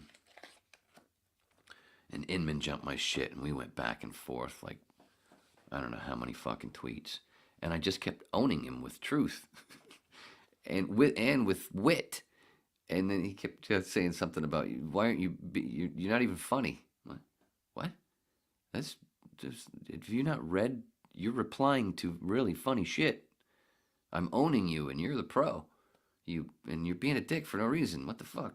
You're defending Mark Ruffalo, who's defending a diddler, a kid diddler, a psycho kid diddler, an obvious psycho kid diddler with all video to prove it. Well, not the kid diddling part, but at least psycho part. What the fuck are you doing? And you're the one normally saying what douchebags, that stupid shit that people from Hollywood say. It was just insane. And he's like, you're saying you're funny and you don't even have any funny stuff online. Like, huh? At this point that this happened, there were 77 hours of the whip. There's a few clips of me online doing comedy. There's a bunch of other shit. Me being funny. There's a fucking 4-minute thing from the Tara and Wayne show, the show I used to do with my wife, my ex-wife. Won an award in Miami. I won an award for being funny. There's all kinds of shit. James finds this 10-second thing. He goes, "This is all there is of you online." I'm like, what? And then I went, no, here's the whole video. It's right here, and you could have found it if you actually searched. Because it was right, if you actually looked when you searched, because it was right under the one that you actually put up. And then he like, whatever, man. Be funny. I'm like, I just gave you 5 minutes. And there's this whole thing on my Twitter profile. There's links to my podcast where I'm a fucking funny cunt. Because I obviously have too much power. But not in the garage. Damn. Still upset about that fire. The fire was so beautiful. It was so beautiful, and I was so stupid to not get a goddamn picture. But yeah, Ruffalo's tweet about JoJo. I understood what it's like to be a vampire and get a stake in the heart.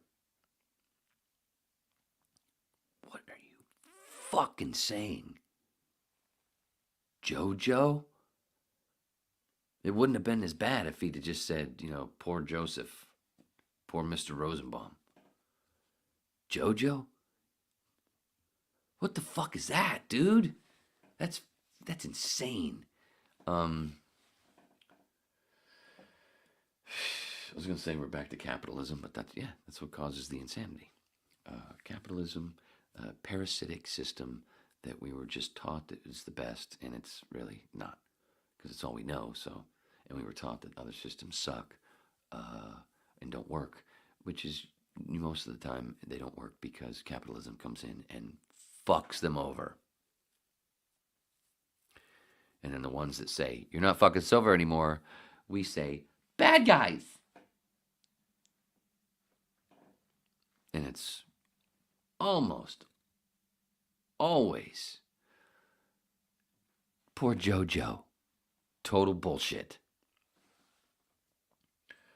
But not only that is capitalism, it's also, that's the thing about the Jesus was a mushroom thing. It all wraps around because what did Jesus do? He flipped the money, changed the table over.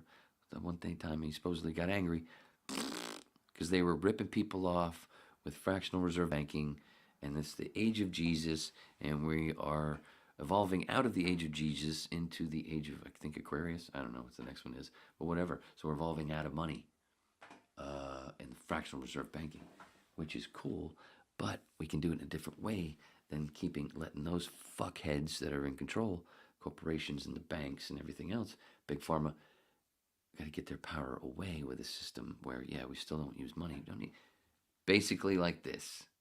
Indigenous folks who aren't crazy, and also psychedelics. Back to using psychedelics as our true religion once a year, starting at when the coming of age. It's the first time you trip with the elders. Boom. Better fucking people. That's what we're supposed to be doing anyway, but they've taken it away from us. So we fight amongst each other. Trippers don't fucking fight. Unless, they have to.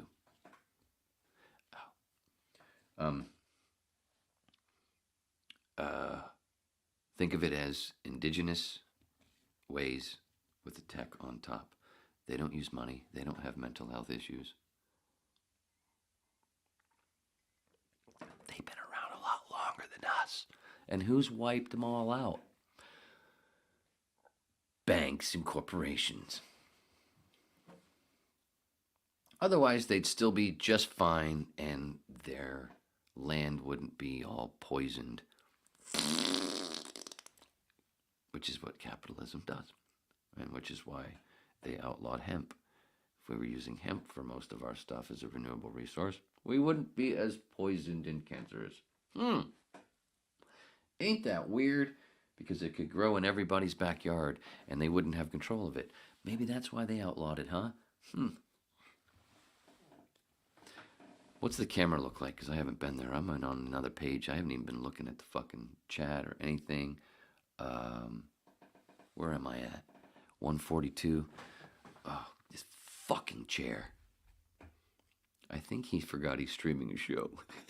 I picture him being like this all the time while he's alone. Is it entertaining? It's supposed to be entertaining. This is like a radio show. This is what I would do on the radio.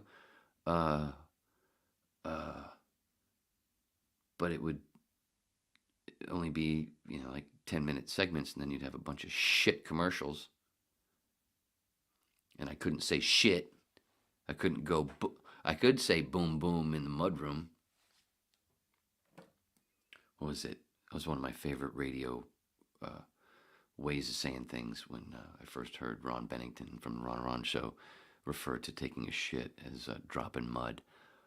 Oh, man, I went, that is killer. That's killer.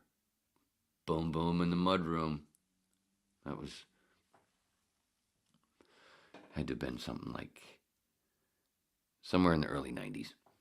91, 92, whenever it was. Hi, Courtney. Hi, Danny. Amen, Wayne. Amen. Hi, James. Kimba. Cheryl Cole got prosecuted for a racist assault right at the start of her singing career. Managed to survive it career-wise. Who the fuck is Cheryl Cole? I'm not looking it up. Courtney! Go to sleep. Boom, boom in the mudroom. Has another meaning to me. You're welcome, Mr. Beckham. What are you doing awake, Beckham? Jesus. Courtney and Beckham. What's this little tete-a-tete? Titty. Oh, titties. It's the mudroom. Slap, slap in the Crisco shack. Nice. Boom, boom in the mudroom. Boom, boom in the... No, wait. Slap, slap in the Crisco. Slap, slap in the shack. All right? I'm looking for a finish to boom, boom in the mudroom. Boom, boom in the... Splash?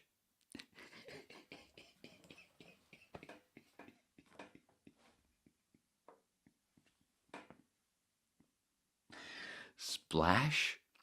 And then, of course, that made me think of splashing on the balls, and which comes back to Ron and Ron. I've told this before, but, some of you, it's a fun one that gets to be told again. We had a before she became an intern. She was just a caller. Long-time listener, first-time caller. She had called in and told this story about when I think she said she was 17 or 18. She was a teenager. And she was in her bedroom trying to go to sleep. And her mom and her stepdad, or mom's boyfriend, whatever, were in the hot tub, which was not too far away from her bedroom. And she could hear them. And all of a sudden, she said she started hearing more on the balls.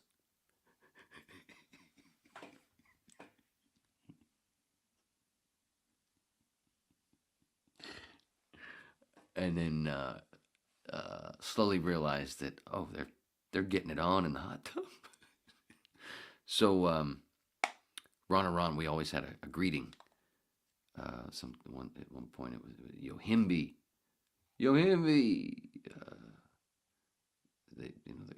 The caller would say it when we went to him, and then the guys would repeat it all together. But for a while, it got to be, Jim in Tampa, you're on the Ron show. More on the balls, and everybody else at once, right after him. More on the balls. It turned into the greeting. It was fucking hilarious. And then a couple months later, Tiffany was an intern. Had nothing to do with me. Oh, that's right. And she was going to, was it the University of Miami? She was in film school. I don't remember if it was University of Miami or one of the schools there. And one of the first things I ever did on film, which turned to shit because apparently the threads got fucked up. They were using, was it 16 millimeter? She asked me if I wanted to be part of this short film, and it took place in a mental institution. I went, feel right at home, sweetie. And is that falling again? It's falling again. Hold on. Anyway, I'll tell the story as I fix Jim. Watson? No, Morrison. I just played a mental patient in a hallway as the camera was going down, and there was a bunch of mental patients, and I came up with this thing where it was a radio thing. I don't think I was in radio yet or in school. Oh yeah, I was. Yeah, of course, I was in radio. And I was doing this thing, I kept saying, I made up a radio station call letters. And it's rock and roll, blah, blah, blah. And some guy that would just stand there and rock back and forth and just keep saying a radio station's called, like they were the voice of the station. Over and over. And they did a bunch of takes. Anyway, thought it was going to be cool. Couldn't wait to see it. And then she went, threads got fucked up. Student films, man. Rough shit. Okay. I know you just wanted to look at my ass. My ass is so fucking sore. Alright, stay. Come on. I'm only going to do this for a little while longer. You know what it needs? More electrical tape. Let's do it. We've got the time. We've got 12 minutes left.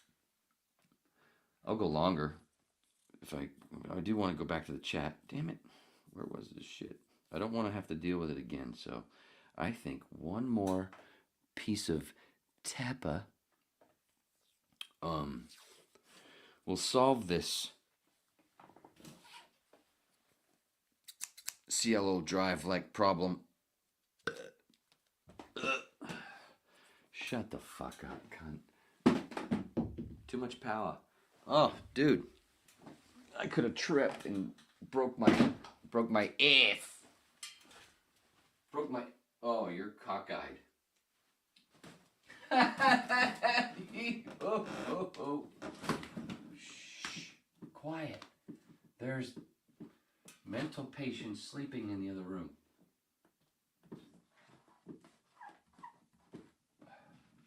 Balls on a stick. This is gonna work, bitches.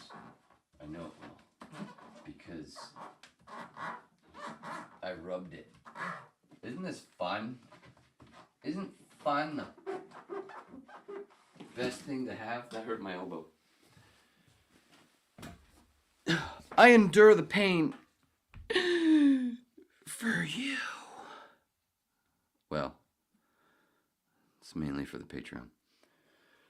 Patreon.com/weighing interest. Have you gone there? Have you become part of the pack? It's really cheap. It's only $2. And I do have to get back to doing some Patreon hours, or maybe only 45 minutes, or maybe yeah, we'll do 20. All right, a douche saber. Wait, what? What did I miss? What did I miss?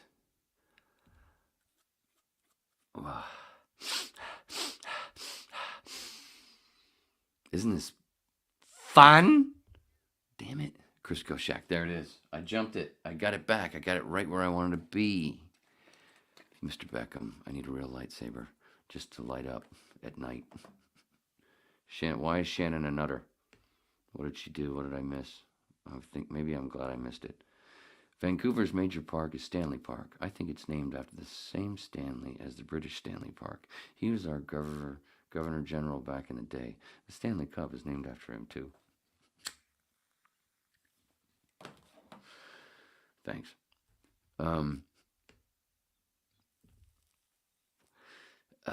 James, are you also a Vancouverian? Get back, Jack, in the Crisco Shack. Boom, boom in the mudroom. I don't want to say it anymore. It's getting old and hacky. Beckham really means by lightsaber, he needs a dick that will actually work.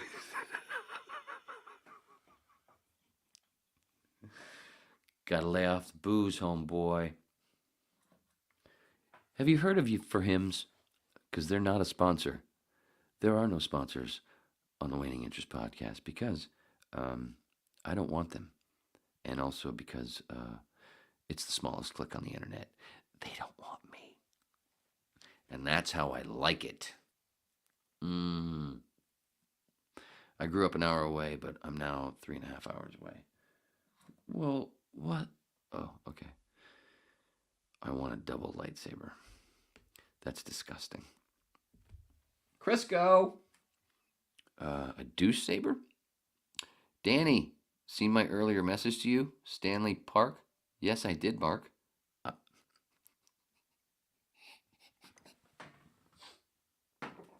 I'm just impressed Wayne remembered to wear pants. You are welcome, sir. But I am wearing a jockstrap. So. Oh, fuck. Where'd it go? Jumped. It's jumped. Where the fuck was I? Where is it? There it is. What is that? Hashtag Wayne's skinny ass. Wayne's skinny ass. Man, that's hard to read. So, what do you think? I don't have Jedi vision. I don't have Homelander vision. I need some V. D? I figured. You need a Wayne whiteboard for your wall. That'd be kind of neat. I don't know. That would be kind of neat, wouldn't it? Oh, I'd like to see that with the Wayne Avenue, that pic that's on the front. You know, should I pull it up again? This should be on a dartboard, right beside a T-shirt. Why has he got Waynesis on the screen? Because I don't.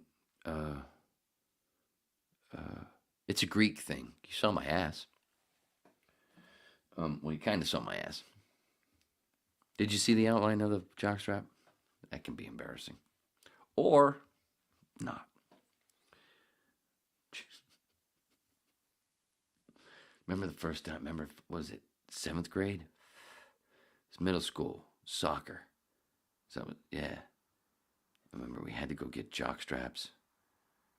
Didn't have to wear the cup. And then we had to do that first time doing that fucking physical. We all lined up for go into an office where a dude fucking, as you drop your fucking drawers, squeezes your nuts, tells you to turn your head and cough. The fuck? The fuck? I had no idea Larry Nasser was at our school. And, it's just, we got fucking fondled, Holmes. So, but I remember soccer and wearing a jock, but I never put the cup in. I wore the cup if I was a catcher in baseball. Definitely did that when I strapped it all on in baseball. It was behind the plate. Ooh, it's just like and subscribe to the Waning Interest podcast and Danny After Dark. Damn, I wish I was wearing purple for that.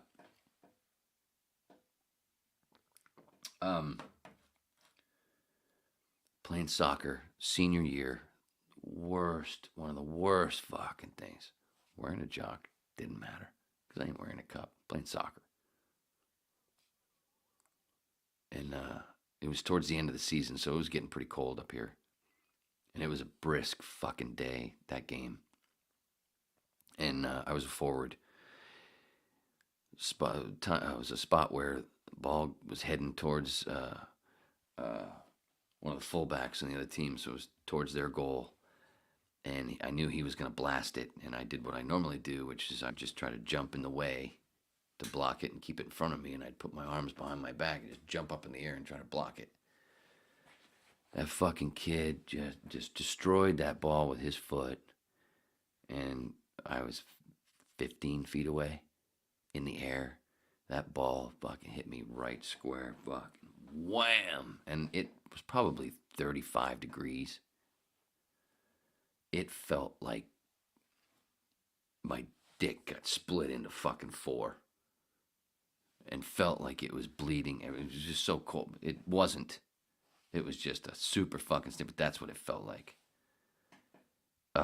It was, what the fuck? I went down. And then when I hit the ground, and then I'm like, oh, it's so cold. It was a chilly day. And, yeah, you don't realize. I'm leaving it. I don't want you to look at my ass anymore because you're just fucking perverted. And it looks funny that way. God damn it. Like it was last minute. And I didn't have anything else to hang that shit up with because I was going to, this was originally in the garage. Fire was so beautiful. So beautiful. Right over my shoulder. I mean, fuck, got it wrong. Oh. I don't remember what the fuck I was talking about. Oh, soccer. Yeah. I think I still scored a goal that game. Just saying. But, boy, the worst fucking pain. It just felt like it was split. Kind of like how, that's the thing, it bugs me when people fucking joke, even comedians, because you're supposed to know for real. Stop. These fucking comedians that are almost 40 years old that talk about people having sex changes, dudes becoming women, and like they cut their dick off. They don't cut it off. They split it and stuff it. Right? I'm pretty sure that's how it's done. So hearing these guys that have been comedians for fucking 15 years still talking about how you cut your dick off when you become a woman.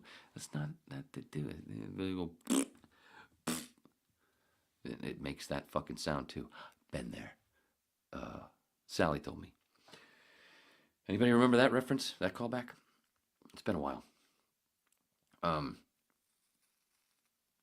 Yeah, it's a split and stuff. It's not a cut off. I do think the scrotum gets stuffed in there too, but the nads, the peanut M&Ms, they go away in a jar, and probably full of vitamins. There's definite protein in there.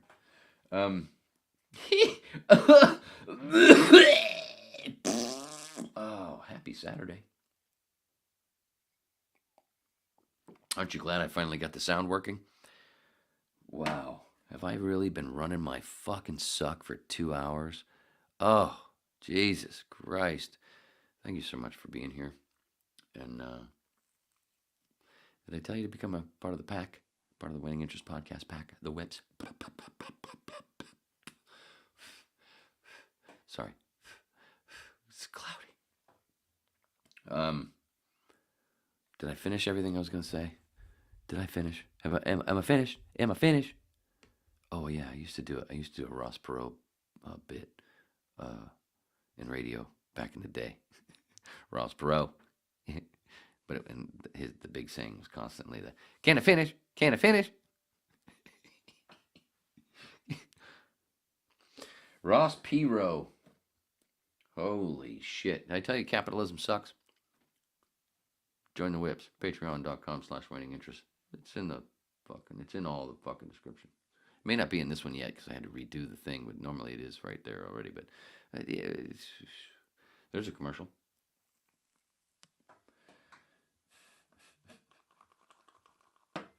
I mean, capitalism, seriously. And I kept saying, all right, I'm a voice guy. Somebody's going to fucking do these voice gigs. Somebody's going to have to be voices for these corporations. I hate doing it, but fuck. At least it's just voice. It's not on camera. Your face isn't involved. Take the money and run. I was like, I fought that for so many years and finally went, get the fuck out of here. Any big pharma shit, where you do that whole, those medicines where may cause blah, blah, blah, blah, blah, blah, blah, blah, diarrhea, suicidal thoughts, those gigs. I said to my agent, please don't bother sending those to me because you'll get back MP3s that say, big pharma sucks, fuck you, fuck you, fuck you. I did that a couple times with some oil companies that requested my shit. And my girlfriend at the time, I'm going to send this. That's fucking funny, but okay. Send. Fuck you. Doing no commercial from the oil company. You poisonous cunts. Right back to it's all about the cunt. This isn't even carbonated. Why am I burping? I think it's because I'm leaning. Because of my ass. Because of the diverticulitis. Full circle. Boom, boom in the mudroom. Boom, boom in the... Still didn't think of anything. God damn it. 2 hours and nothing. Anyway, let's go to the chat real quick and get out of you guys' hair. This will be much better probably on a rewatch. Wayne's scrawny ass. Oh, Shannon, I don't mean it. Just being daft. I'm just being daft. Like a hung poster that's sideways. I'm just being daft. Sorry, I'm not putting you down. Oh, Mark, you're the one, from the podcast, and you're from Stoke-on-Trent, where Slash is from. Big Guns N' Roses fan here. I ain't never gonna give them any more money. But I'll still listen to the goddamn music. Faux show. Boom Boom. Guns N' Roses doing Boom Boom in the mudroom. How about that shit? Can you hear Slash fucking and Duff going I can. Soccer. It's footy. No, it's football. Yes, you're right. It's football. I'm sorry. In your world. And I was a decent soccer player. We didn't have the actual, my school was so small, we didn't have back in the day, we didn't have football. And I had moved back here from Virginia from playing pee-wee football. I'm like, why are we going? I wanted to be a running back, man. We don't even have football at this school. This sucks. So I'll keep playing soccer. And so, I was decent. I scored a bunch of goals. And took a bunch of balls to the balls. Splitting stuff. Ladies and gentlemen, it's cold out here. Wow. Oh no, you better stop doing that. Because you ain't getting up early to go get more. Home slut. I had to do that in high school. Turned out it wasn't a doctor, just a janitor.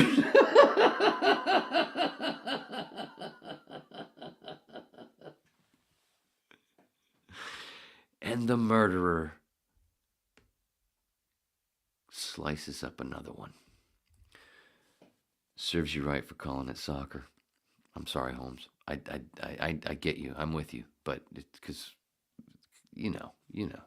And I'm a stupid cunt American. Cunt! Jim's commentary. It's great. I'm using my Jedi powers to fuck with your poster.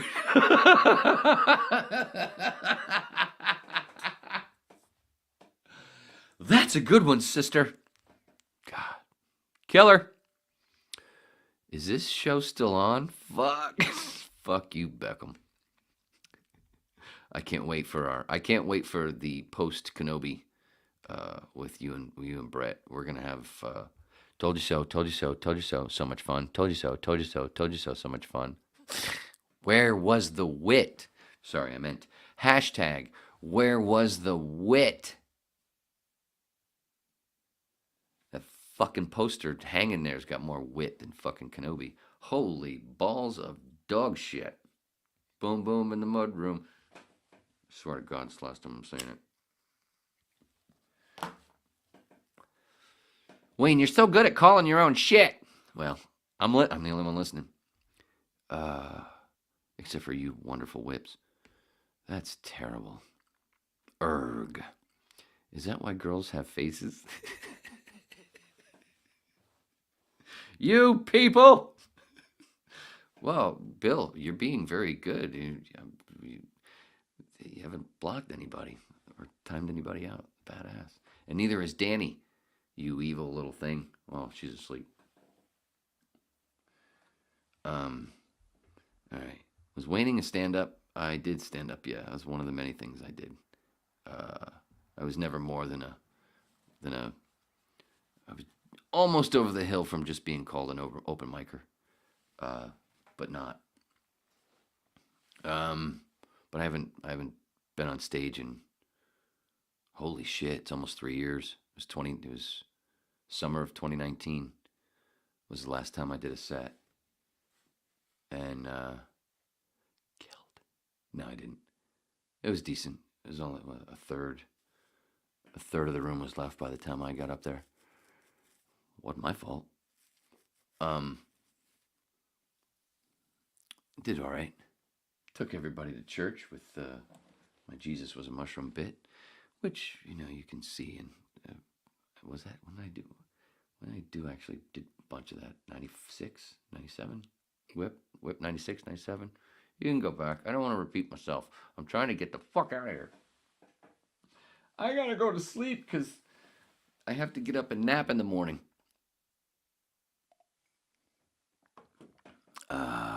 Ross, Ears, Perot. Can I finish? Can I finish? Sorry. Can I finish? Can I finish? Sorry. Don't do that again, douche. Fuck. Jumped on me. Fuck. Cock. Sucker. Popping by to say hi, Fiddleford. Nice. Hey, Fiddle. Say hi and have a good show. Smash the like. And don't say smash. That's what I do on the Timcast. I don't, because it's so big and there's just the chats like this. I don't really do anything. But every time he says smash the like button, I always have to throw in there, don't say smash. It's the only thing I ever say on the Timcast. And Fiddle knows. So I'm explaining why Fiddle was. Anyway. El Coyote doesn't allow smoking, Wayne. Not anymore. I smoked those motherfuckers out.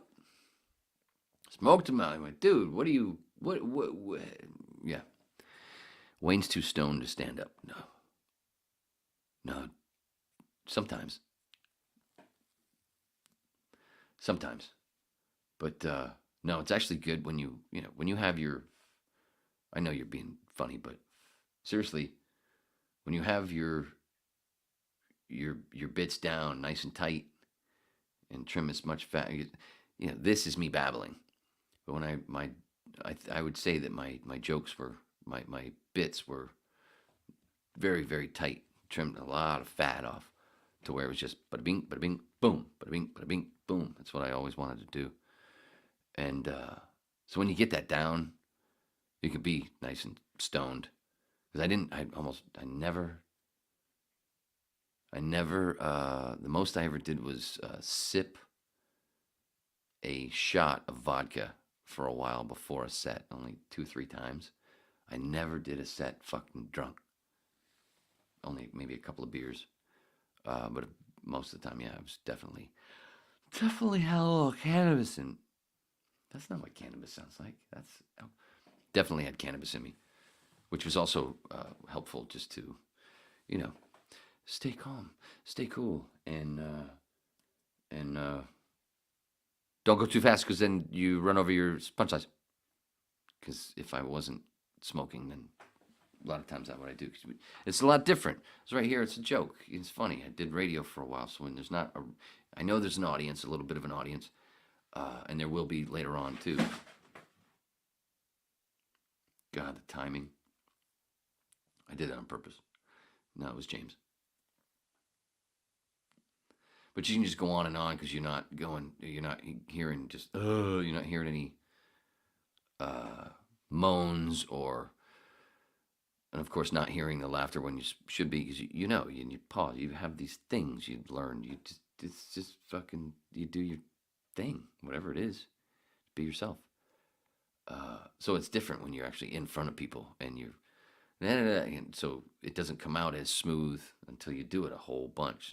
You don't get really good at doing that until you're 10 years in, and I only did maybe 5. And there was a bunch of that time where I took off when I busted my foot, and then that got prolonged because I was misdiagnosed. Thought it was just broken bones. Turned out later on after that, supposedly healed. Like, well, it's still fucked up. Oh, your Liz Frank ligament needs to be reattached. Oh, fuck. You got to go back in and wait for the surgery, and then you're going to be in the boot again for a while. What the fuck? So for a while, I was still going to, open mics and shows and, but man, like my foot was like a fucking magnet. Didn't matter. I could make sure that I was far away. Nobody's going to, somehow people found a way to, ow, fuck, what? And I'm staying home. Fuck this shit. So in the almost 6 years that I did it, probably a year and a half of that was on and off, and then my busted foot. So overall, whatever. Who gives a fuck? Oh yeah, you were talking about how you keep everything tight. Oh yeah, you were gonna leave too. Oh, getting stoned, stand up, yeah. Yeah, always, yeah. I've been a daily smoker since 2005, so yeah. Either way, I'm fucking stoned. But not like this, because like I said, I've had a few drinks, and it's minimal, and but it does help, especially when you're alone. He only drinks when he's alone. Fiddleford. Hey, Fiddle. Was anyone a fan of Airwolf? Jan Michael fucking Vincent, Mr. Beckham. Jan Michael Vincent and Ernest Borgnine. I mentioned Ernest Borgnine before. Meeting him in Bed Bath & Beyond. How you doing? What was it? How you doing, Mr. Borgnine? Trying to do everybody I can. Dude was like 80-something. And I think he was dead within a year. Who did he do? It was probably the turd. No, back then she was far too young. She wasn't even of age back then. 04. Nah. Shh. The only place you can smoke at El Coyote is probably in the kitchen with the cook. I remember Airwolf. Yeah. And who was the girl? I ain't looking it up. But there was a girl that was a nice looking lady. Shout out to Bill Burr. No, it's actually a shout out to Kenny Rogers. Lady. No. My first concert. big concert besides going to bluegrass stuff and small things with my parents, and but big concert. Kenny Rogers, Eddie Rabbit, and Sawyer Brown. Cumberland County Civic Center. Lady, The Gambler, dude. I used to listen to that over and over on my little record player. Lady, oh, what was the one? Oh, Ruby,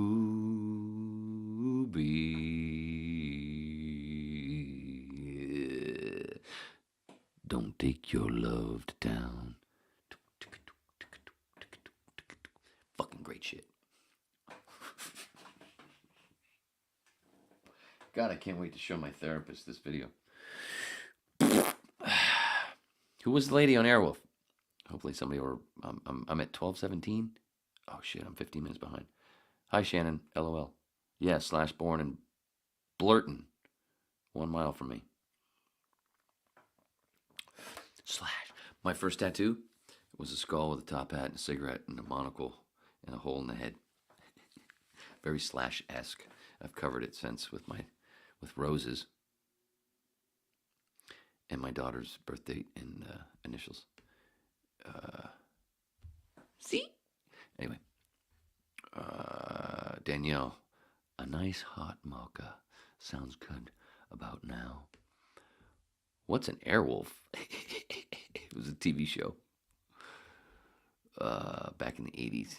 Shit, it jumped on me. You fucking motherfucker. There it is. I was doing my Ross Perot. You people. Oh, I'm sorry, Bill. Damn it. I don't remember the you people thing. I just always did the can I finish? I said I wasn't going to do that anymore. Profuse apologies. I'm trying to finish this goddamn chat so I get the fuck out of here. Airwolf was a poor TV show about a helicopter cop. My only memory of Perot was, who am I? Why am I here? What brand of cigarettes do you smoke? Well, Shannon, I smoke... there's no ads on the Waning Interest podcast. But I smoke American Spirits. Lime green menthol. And they have the dark green. They were out of the lime green, so I went ahead and said, fuck it, I'll do it. They are harsh, dude. They are fucking they are harsh. And that's one of the reasons that I'm going to be quitting anyway, because they're outlawing menthol. And I'm tired of people assuming that I'm black. My only memory of... oh, wait, I read that. Red Apple. Nice Quentin Tarantino reference, Jim. I was too... young to know who Perot was. Yeah, you're not that dude. You're fucking 44. You crazy twat. He was all over. It was the three amigos constantly on TV in the early 90s, and he was whatever. Can I finish? Nice reference, James. Jim died. Yeah. See, it's a perfect... Imagine if I'd have hit the close music just as Jim fell. It would have been the last whip ever. That's fucking close. That's a great closer. The only thing that could be a better closer than that would be a bear coming through that fucking window right there and going... Right? Am I still there? So, just watch Jon Stewart get the Mark Twain Award. He doesn't go deep enough. I like John. I like how he went on that corporate horseshit Colbert report. Colbert. I say corporate report at the end of every whip. Some people get confused and go, I thought you didn't like Stephen Colbert. I didn't say Colbert. I said corporate report. James Corbett. Look his shit up. 2 T's.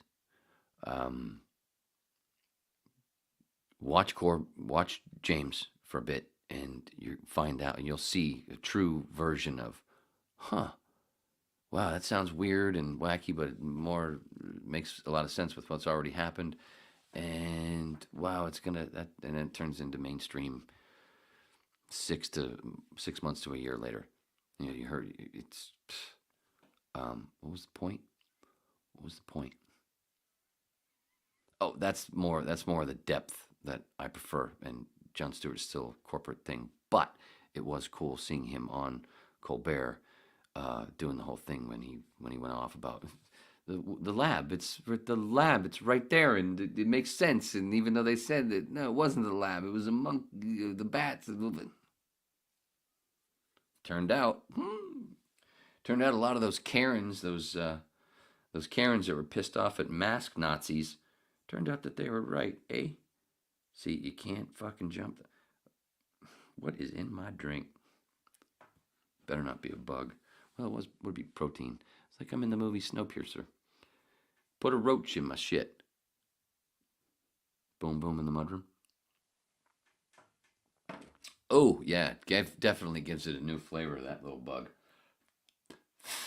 And gets stuck in your teeth. I like the 70s wood as a backdrop. You're welcome, Mr. Beckham. Hey, fuck you. Fuck you. You're dead. I just committed murder online. It was a bug. Naughty Pine, Beckham. I'm a big fan of 60s, 70s home decor. Yeah, you already said that. It's a sauna? I don't know what you mean. What's a sauna? Lots one can do in a beanbag chair. I miss my beanbag. I had one in my apartment before I got together with my ex-wife. Fuck, I miss that damn thing. And then I had one for the kids that I would sit in, and the kids would be on each side, right in front of the TV, where I would, help get them conditioned to corporate shit. No, I didn't. No, that wasn't me. We'd sit and watch movies. No commercials. E.T. I was teaching my kids about DMT and mushrooms at an early age. You can go to some stores here in Dallas, and they are pricing that stuff crazy high. What? Beanbags? Ah, shit. Fuck, it jumped on me again. I'm trying to get out of here. Oh, there we go. Thought you were doing a Jerry Lewis. Was I? Hey, lady! No, that's... Yes, he did that before, but no, when I did it, it was a reference to Bill Burr, because he does it. But yes. So, are you calling Bill Burr a thief? A joke thief? Apparently you're right. If you are. But yeah, I know, he knows that. No, it's a lady! He does that a lot. I haven't listened to him in a long time. Used to listen to Bill Burr. I love him, but he was a masked Nazi for a bit. That turned me off. Whew. Slim Whitman is the man. Every time I see that name and I read it, I always think Slim Pickens. And somebody riding a big bomb. And then saying,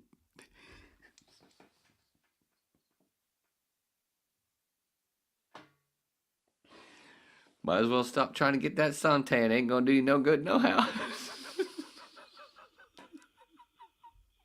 Blazing Saddles. Slashing Roses. You guys go check out Junkyard. Seriously, check out Junkyard. Junkyard's like Guns N' Roses, AC/DC, and Leonard Skinner in a blender. But you don't hit puree. You do the slow thing because you don't want to cut the motherfuckers up. They don't deserve it. Great fucking, just great shit. And I like my music from the people that are like be next door neighbors, not motherfuckers that high on the hill and big houses. You're done when you get there. For the most part, most of them, yeah. But Junkyard never got big and bloated and stuff, and I still fucking love them. That's all I listen. in the car. I've only got one CD in my car, and it's a Junkyard CD, and gift from Todd, my buddy Todd McClellan, who I turned around and got him a Junkyard t-shirt. And then he ruined it by cutting the sleeves off like some 80s bit. Oh, yeah. No, he made it like it was supposed to be. Dudes, check out Junkyard. It's just so fucking great. And it's simple, and it's fucking Junkyard. Yeah, Junkyard deserves more fucking fans. Hey, lady. I just watched a thing on Jerry Lewis saying he was a perv to female cast members, but shit, who wasn't?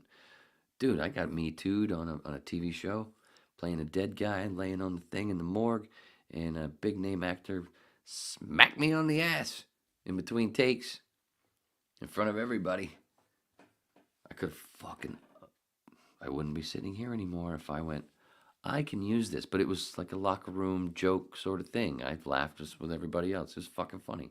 He didn't, stick his hand up my crack. Boom, boom. Wasn't like that. It was just a, cut, blah, blah, blah, blah. Swat. And I was laying on my belly, and my head just went, and everybody laughed. It was funny. But technically, you're looking at somebody who got Me Too'd. Man, imagine the giant house I could be in right now. Never worrying about money again. I could have done that to them. Is that show, is it still on? I think it's still on. Fucking cash cow. But it was nothing. It was a big deal. It was funny. I wouldn't have smacked somebody in the ass unless I knew the person in front of all those people. If there was somebody I knew for a long time and we'd already, whatever. So I wouldn't have done what he did. But I also understood the whole thing. Whatever, man. Whatever. I'm already getting raped with what I'm getting paid. I spend fucking 5 hours in makeup and another hour and a half getting it taken off. Just to get smacked on the ass by a man I would never, ever be caught in bed with unless there was methamphetamine. Because then it doesn't matter. That's some funny shit right there. Me too. Me, 7. 6s, 7s, and 9s. It's a Junkyard album. And somebody made a joke about 6 and 9. Yeah, it was 7 of 9, 6 of 9. It was Watson, I think, right? It was a Star Trek joke. See, it all comes full circle. Everything, if you're paying attention. And I wonder how many trails I've lost. How many fucking things did I say tonight and I got lost and went off on something else and never came back around? I'm not watching this back. At least not anytime soon. Oh, I mentioned Beckham also. Yeah, I mentioned it a few times and never went off on it. Yeah, we got to do the post-Kenobi thing where I can say, Tozo. Oh, I did tell you that. Gene Bruce Scott. Who the fuck is that? All cigarettes are shift. Shift? I think he meant shit. Say what, Negro? Damn, Negro. That's all you had to say? That's Pulp Fiction, right? Hey, my name's Paul. This shit's between y'all. Shite. And I think Perot was from Texas. Yes, Perot was from Texas. Absolutely. James is right again. You fucker. Why don't you have your own podcast, homeboy? You should. I do. Seriously, James. You mentioned it before when, I don't remember what whip it was, when the last one Paul was on. And we did the, Wayne's Paul World Song and stuff, blah, blah, blah. And we did a little watch party of Stanhope doing the Aristocrats joke. And you said you have your own. And I told you then, and I'm still telling you, fucking hold your phone, record that shit. Just keep it around 5 minutes. I want to see your version. And I'd play it here. If it's funny. I know it would be. The Aristocrats. American Spirit, lime green. They are outlawing menthol. Yeah, I know. More, and see what it's done. But you're gonna miss it because no, it's about time. It's about time because that's why my voice is the way it is. Everybody, people say things about oh yeah, you do have that kind of voice. They always think it's a radio thing, but no, it's cigarettes and alcohol. Don't you assure me? Me either. James, you are correct, sir. Lutos are vapes. No, yeah, fuck vapes. I don't even do. I'm a cannabis guy. Cannabis. Wait, which way do we go? Cannabis strength. That's that tattoo. But I don't like. I know you might be talking about cigarettes, vapes, but even cannabis, fucking concentrates. Oh man, no way. Cough. It's just constant coughing. I barely cough with J's. Sometimes just in front of you guys, just for the because. What's a sauna? A sauna? What's a sauna? A hot tub, right? No, a sauna's like a steam room, right? Right? Where's the steam? Why are we asking about saunas? Oh, is this back to the more on the balls when Tiffany's mom and her mom's boyfriend were in the hot tub? No, it wasn't. Is that more on the balls? More on the balls. It was so fucking great. I thought Slim Pickens too. Love Bill Burr. Peter Sellers was going to play that Slim Pickens part, but hurt his foot, so couldn't. You're a liar. Oh, no, maybe that's good trivia. Peter Sellers played, 3 parts in that movie? We saw your asp. It's so smackable. Shannon, Junkyard. Yeah, baby. I saw LA Guns open for AC/DC. LA Guns was one of my favorite bands, too. Yeah, man. And then, what was it? And then they did that thing in the early 90s, right after Hollywood Vampires album. And then they did that, was it Contraband? Tracy played with, it was Richard Black. Was it Richard? Yeah, Richard Black from Shark Island. And Bobby Blotzer was on drums. They did this thing where it was a few bands together, but then they also had this like super group sort of thing. That was the last time I saw LA Guns. But I fucking love them. Their first album, dude, so fucking good. The first 3 albums are great, especially the first 2, the LA Guns and then Cocked and Loaded. Cocked and Loaded, so fucking good. Kelly Nichols, their bass player, him and Duff McKagan were my two major influences to start thumping that bass. That bass, yeah, that bass fish. Beckham. I was just thrilled at seeing young Leia in this story and how she's represented young Vivian has done such a great job of bringing her. You corporate cunt! Can you fucking believe in Kenobi? They didn't even de-age Hayden for those flashback lightsaber scene. Didn't even. I had said this in the last podcast. Oh my God. All the shit about the de-aging of Leia in Rogue One, and all the shit about the de-aging of Hamill in Mandalorian, and then switching to a better person who did it better online for Book of Boba Fett when they brought Mark back again, Luke. And then the actor they bring back who is actually plays their father, and they don't even bother doing the de-aging.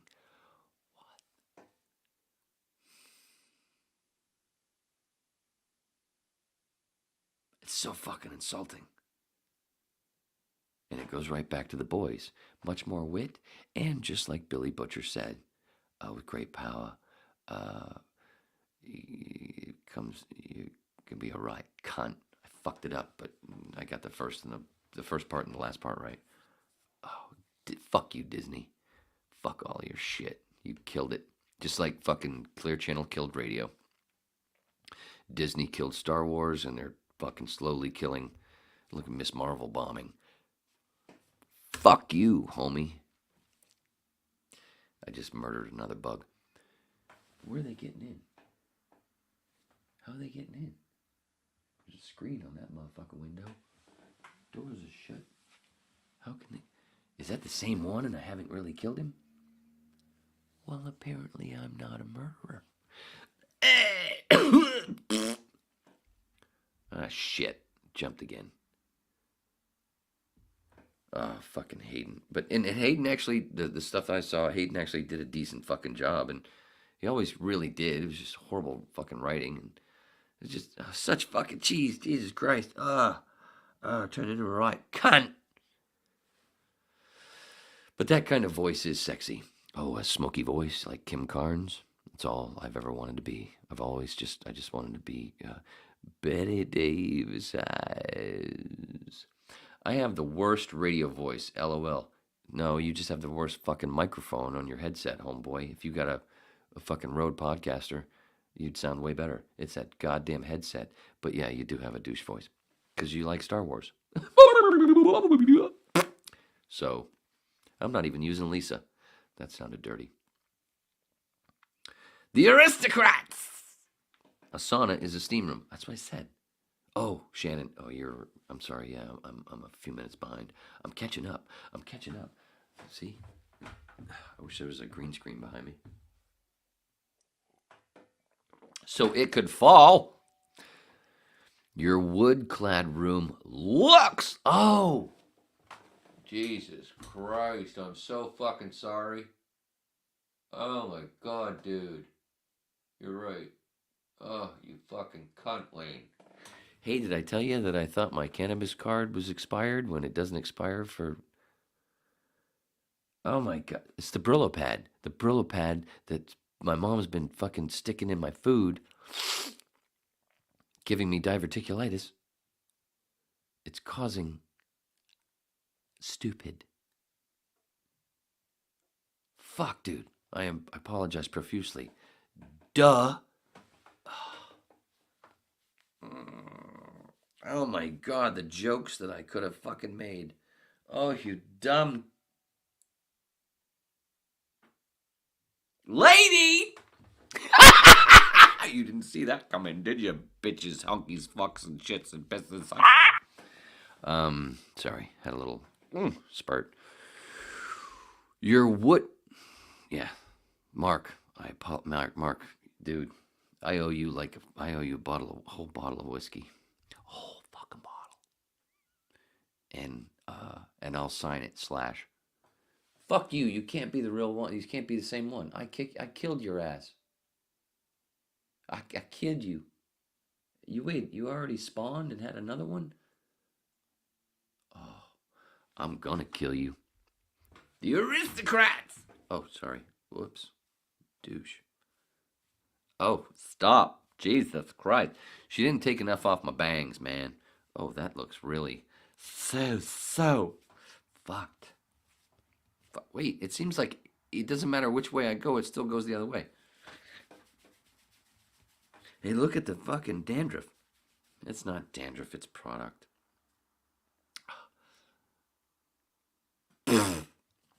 Anyway. The aristocrat! Sorry. When you smoke vapes, you feel like you're smoking from a peace pipe. What?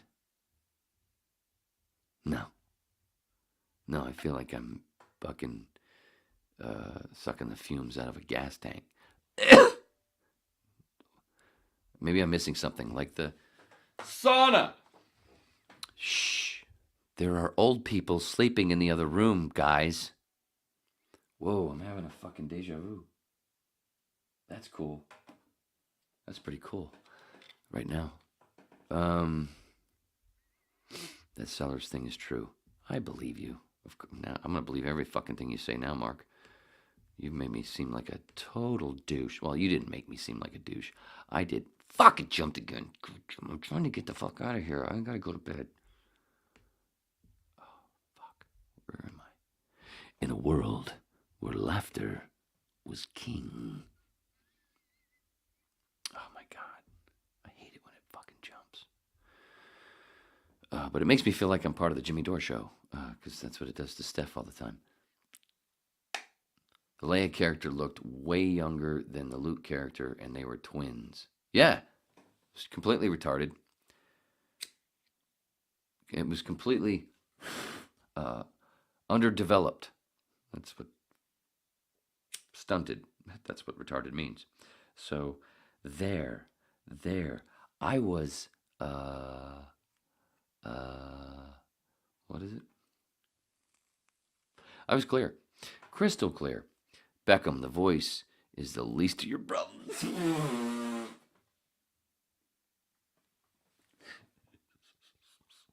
Don't make me laugh, man. I'm trying to catch up and get the fuck out of here. You guys are keeping... Dude! Oh, man. 240. Oh, I thought I was going to say 220. I didn't want to go past 2.5 fucking hours. I didn't want to go past 2. I didn't want to go past 1.5. I'm not going to go any further. I'm going too far as it is, so why not? Would you say they are hair metal? I liked Guns N' Roses, Motley Crue, and Rat, but I'm more into grunge, Alice in Chains. I love all those.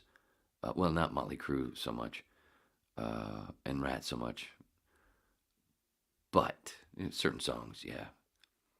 But I can only take so much, and I can't stand. I can't stand any of the guys in Motley except for Mick. Everybody else is a twat. And I know from personal experience. I worked with Tommy for a couple of days, and I was almost Nikki's engineer. I got fired right when 6 Cents started, and that would have been my gig. I'm going to kill you again. It didn't sound right. I wasn't talking to my mom. It was a bug. Just for the cops. Junkyard hair metal? No. They're lean more on the sleaze metal, but more with a little Skinnered edge, a little country edge. And then Brian Baker, who was one of the guitarists, went on. Now when Junkyard broke up in the early 90s, he went on and joined Bad Religion. So Baker's been in Bad Religion for the last, Jesus Christ, I don't know how long, 25-ish, almost 30 years. But he has still written stuff and played with Junkyard here and there, and stuff that they've released since. He's on a lot of the albums. Fucking guy's so great. But no, yeah, hair metal, yeah, sort of, yes, but more in that they were more Guns N' Roses look. They didn't do the makeup thing. It was more like they were from East LA and not West Hollywood. And the fucking songs are just fucking great. And David Roach, the lead singer, his little poetry on certain songs at the end, or in the middle of certain songs, where he just tells a little story, sings a little story, or like Hands Off at the end of Hands Off. You got Hands Off. What a great fucking song. His little thing at the... And she was in bed with my best friend, discussing the little problems. Anyway, check it out. And the first time I saw them was right after I moved to Fort Lauderdale. Not right after, but within the first year, I guess it was. And they played Summers on the Beach, which is in Fort Lauderdale on A1A.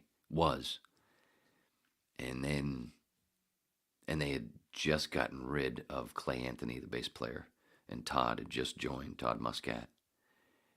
And really cool little place, little small, but kind of like the Viper Room. If you've ever been to the Viper Room, a club. Not too big, not too small. Nice and tight. Crisco.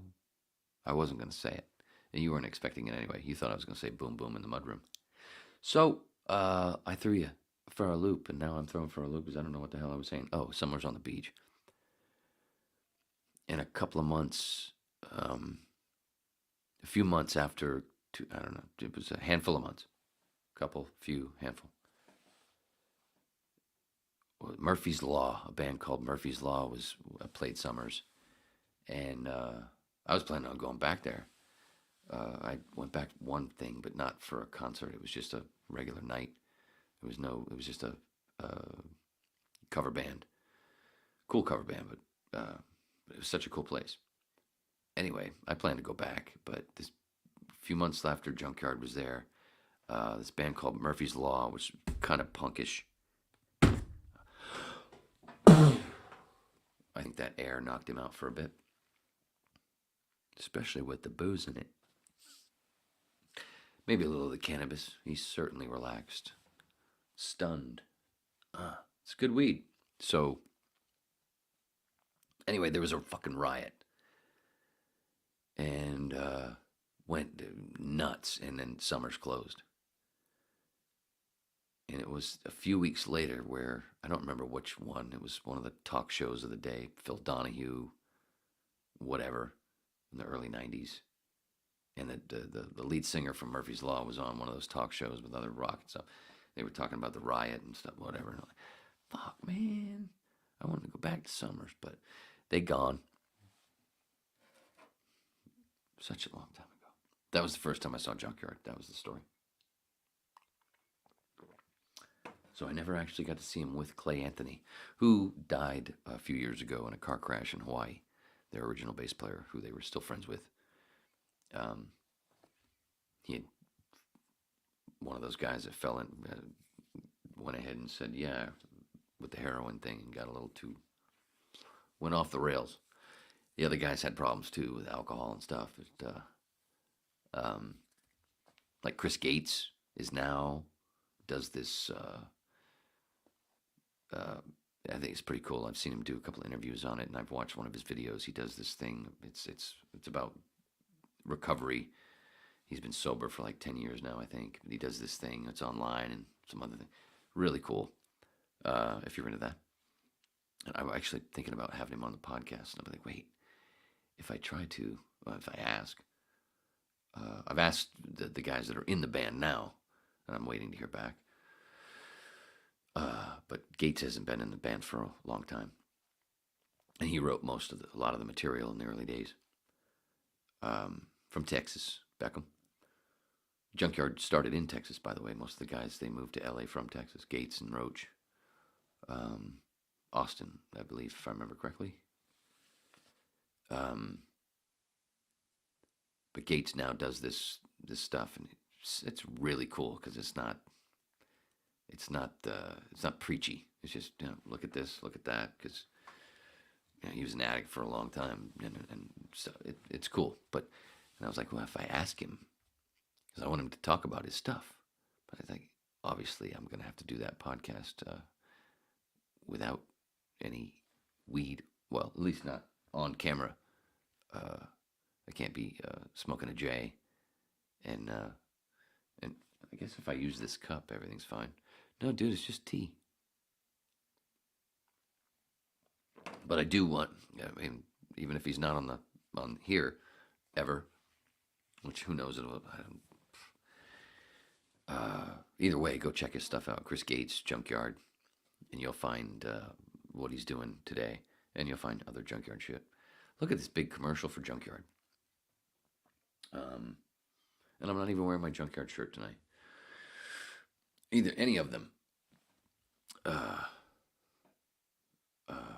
lot of you might know, actually, if you've not heard Junkyard, if you don't remember them. If you do remember, there's a picture of Axel is wearing a Junkyard shirt that's cut off the sleeves, like I said about my buddy Todd, who did that to the shirt that I gave him. It's one of the early big pictures of Axel. He's wearing a Junkyard cut-up T-shirt, which helped them, along with Headbangers Ball, their videos on Headbangers Ball. But Axel wearing that shirt gave them a nice boost, and which they fucking deserved. And they still do. I tell you, I love them. The last time I saw him was at the Viper Room. 2018? Is it 2018? 2019? I don't know. One of those. Might have been 17, but I think it was 18 or 19. Sound like a fucking Winger song or Kiss. So, the Viper Room, if you've never been, it's a small place. And you get the bar right here. You get the door you come in from downstairs. You come up the stairs. And as soon as you come in, the bar is right there to your right. And when you come in, there's sort of like a door to your left before it opens up. And you like the dance floor, or whatever, and then the stage is over here. And then booths over there. But everything else is pretty much open. And around the corner over on this side is the toilets where apparently River Phoenix did his I don't know if he booted up with a needle or if he snorted the heroin that killed him outside. Where he ended up dying out on the street. It was in one of those toilets, the two toilets. But when you're right there in that corner where the two toilets are, there's one to the right at the end, and there's one straight ahead. To the left is the other part of that thing when you come in, that door then it opens up, that goes along the wall. That's the fucking green room, is right there. So if you're standing in line waiting for the toilet, one of the band members could come right along just to go in the green room. So you're sitting there waiting to piss. And there's fucking David Roach, lead singer at Junkyard. I went, hey, brother. Can't wait. Can't wait to hear you guys later. Thanks, man. And he went into the little green room. It was small. It's this little sliding door. Fucking this. The setup is really funny. Anyway, that was the last time I saw them. Viper Room. Saw them there twice. Junkyard. Jesus. Big fucking commercial for Junkyard. Isn't that great? I'm going to listen to them when I'm fucking done. And I want to get done. I'm sorry. Where am I? It's going to jump. I'm so scared of it jumping on me. You should do meditations with your voice. Thank you, Shannon. Yeah, I should. Well, I'm doing it right now, aren't I? I know I put a lot of people to sleep. Damn, Mark. Next you want me to blind without my glasses. Oh shit, Wayne's starting to see bugs.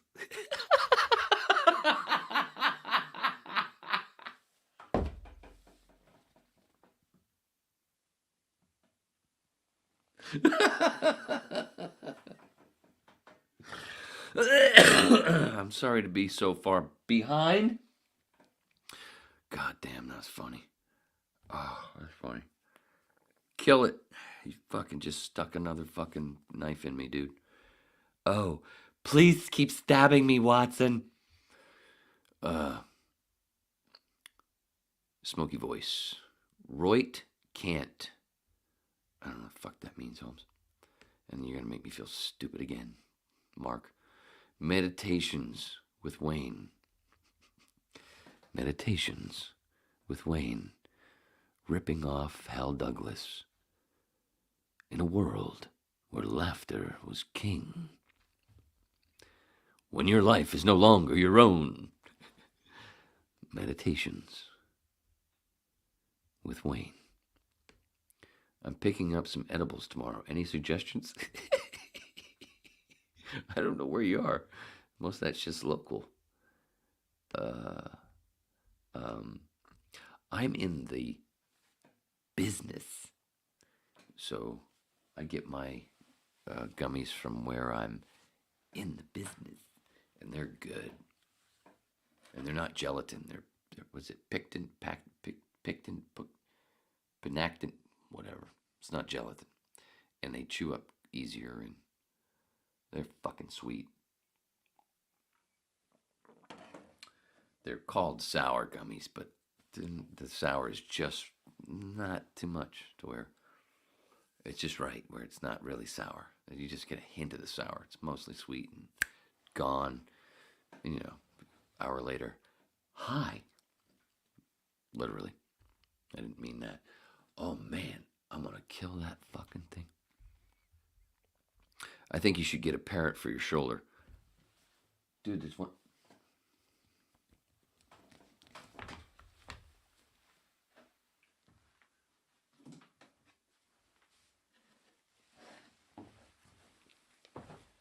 How fucking funny.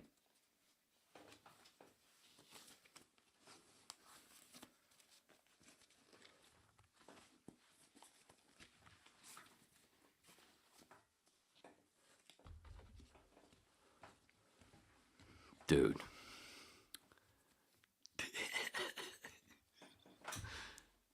Dude. Whoa, shit. Whoa. Isn't that fucking funny? Stop bumping my ear, you cunt. How's that? There was one of those bugs. That's a tiny one. They're already spitting out babies. I think you should... Well, you already said that. Or a ventriloquist dummy. Oh, I gotta have Herbie and... Oh my gosh. Randall and Herbie. Beckham and Creepy Charlie. And Waynesness. And Waynesses. And I don't even have a name for this motherfucker. It's not even mine. It's my mom's. Somebody got it for her for a joke. And it was sitting right the fuck over there in the mud room. Shannon, try Staffordshire oatcakes with cheese.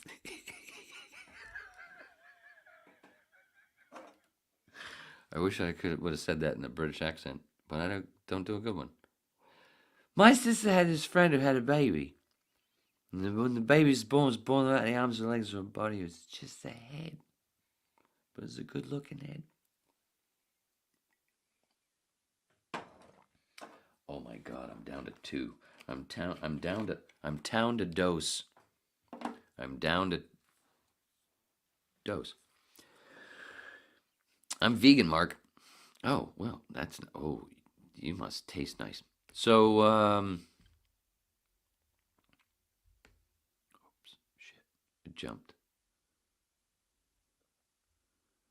Where'd it go? Where am I?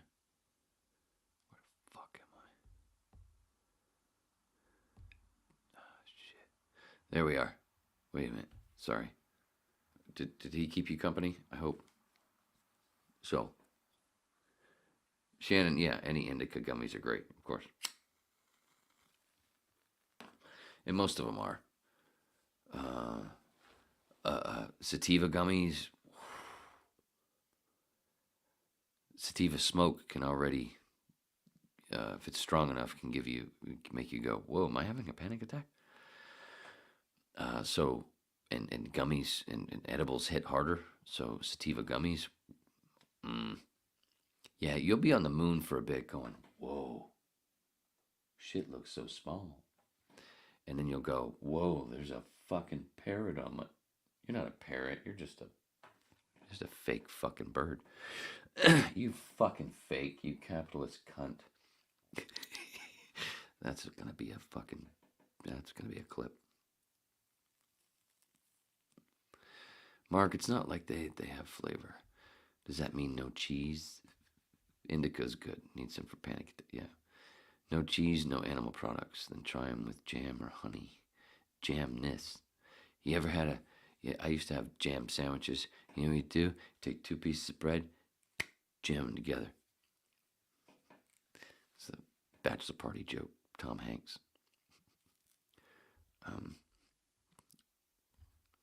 I'm trying to get done. I really don't. Stop talking, people, so I can get the fuck out of here. It's almost 3. Holy shit, 3 hours. No. Mick is the best one. Yes, Mick is the coolest one out of Motley Crue. One of the good things that they got right with the fucking movie, with all the bullshit facts, that Netflix movie. The funny thing is, Mick is the fucking smartest, funniest, and coolest. At least they got that right. The performance shit was pretty good. That was some good shit, but it's all so much bullshit. Time jumps, time things didn't happen then, and it didn't happen then, and they left this out, and whatever. Don't kill them. They're sentient beings. Not when they're getting in my camera. Bad Religion. Haven't heard of them in a long time. Bad Religion. Fucking awesome. My one time... No. I saw him once at the... there's a place in Fort Lauderdale. Really cool place. Not a club. Bigger club than a regular club. Bigger than Summers on the Beach.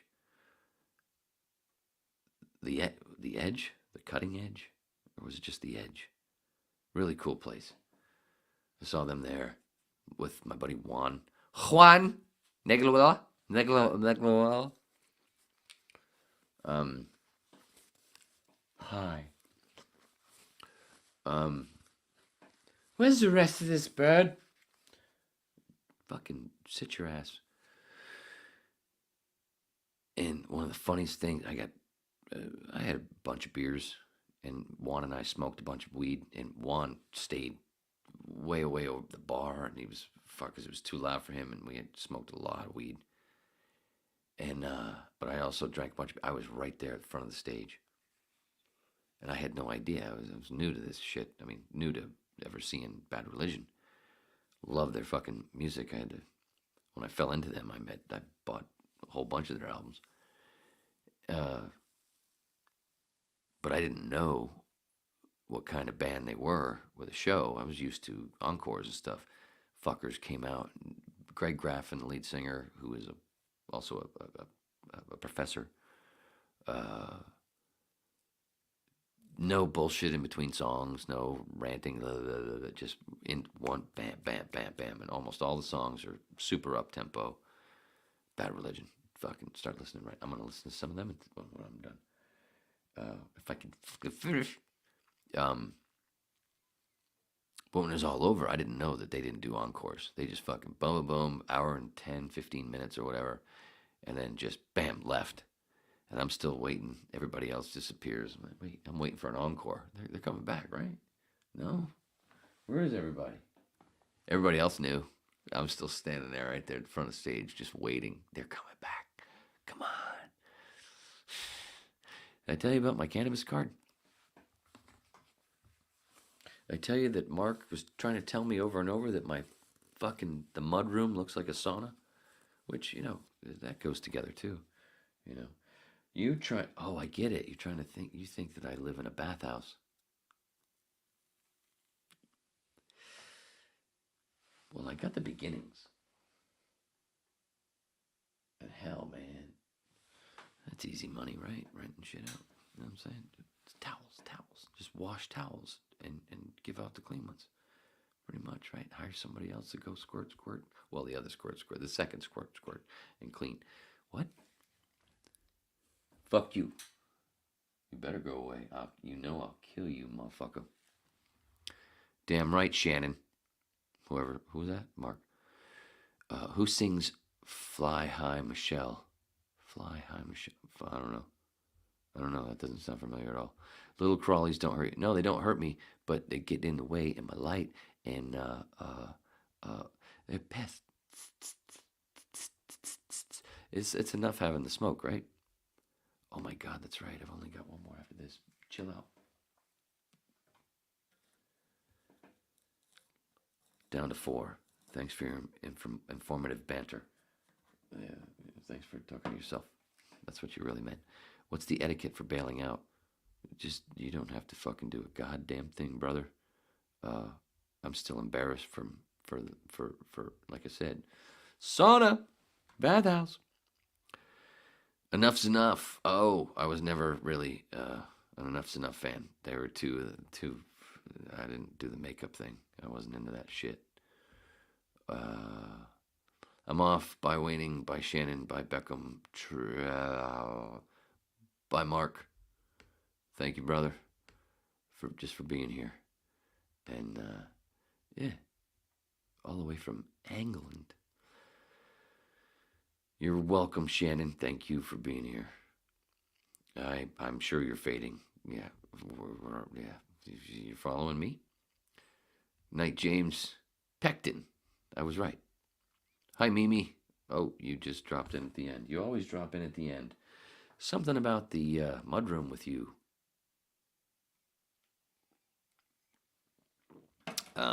Sour gummies, yes. Just had some watermelon. I have my thing's a variety pack. And the last one I had was grape. He's really gonna do it. Hey, James. Hey, it's a good look. I don't know what you mean. Oh, you mean the bird? Oh my God. First of all, oh shit, I'm just catching up. 10 minutes. I'm 10 minutes behind. I'm trying to get there. Now he needs an eye patch. You're right. I gotta remember that. Self to note. Now, oh, look at that, Shannon, right after James. Right behind James. Yeah, eye patch like Captain Jack Sparrow. Yeah, my dad's not Keith Richards, but yeah, he was. He was a Keith Richards of bowling. Bitches.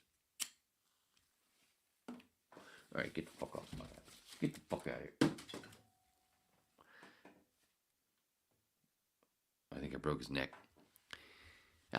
Break his neck. Holy shit. Wayne's got a parrot. Fiddle's back. Dude, you must be bored. What?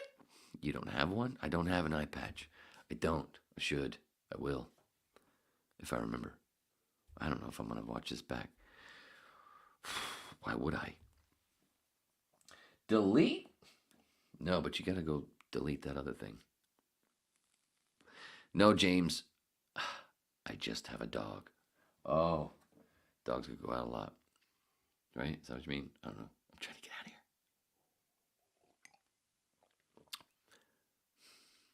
Dude, I used to have one of the coolest cowboy hats. What did I do with that fucking black hat? I bought it at the Bonanza Ranch in, shit, what's that, California? Where did they shoot that shit? The lakes. The lakes. There's a Hilton there, or a Harrah's there. Northern California, right there. There's my ex-wife and I went there, and that's where they shot some of the Bonanza stuff, and they have the grave sites for all. Anyway, I bought the best fucking. What did I do with that hat? Wish I had it. Because you could. It was a bendy one. It was really good. It was felt. It was black. What the fuck did I do with that hat? Is it in a box? Damn. Anyway. No, James. Oh, wait. Sorry. After he threw that bird. It was an awesome throw. Yeah, and my elbow's paying for it. Waiting for Wayne to do CPR on the bird. Fuck that motherfucker. Wouldn't sit still. Bitch ass honky. All right. I'm getting the fuck out of here. Thank you guys for being here. I'm at the end of the chat, right? And I missed so much at the beginning from my babbling. Holy fuck, 307. That is so weird. Anyway, thank you guys for being here. Hope we had fun. But watch the Corbett Report. Jimmy Dore Show. Russell Brand, Kim Iverson, Jackson Hinkle, but look for yourself. I'm just here to be a fun babbling lecture. Remember Raul Neo, AK1, sorry ran long, and the bump comedian Colin Quinn. Thanks, Gary. Ugh. Daddy loves you.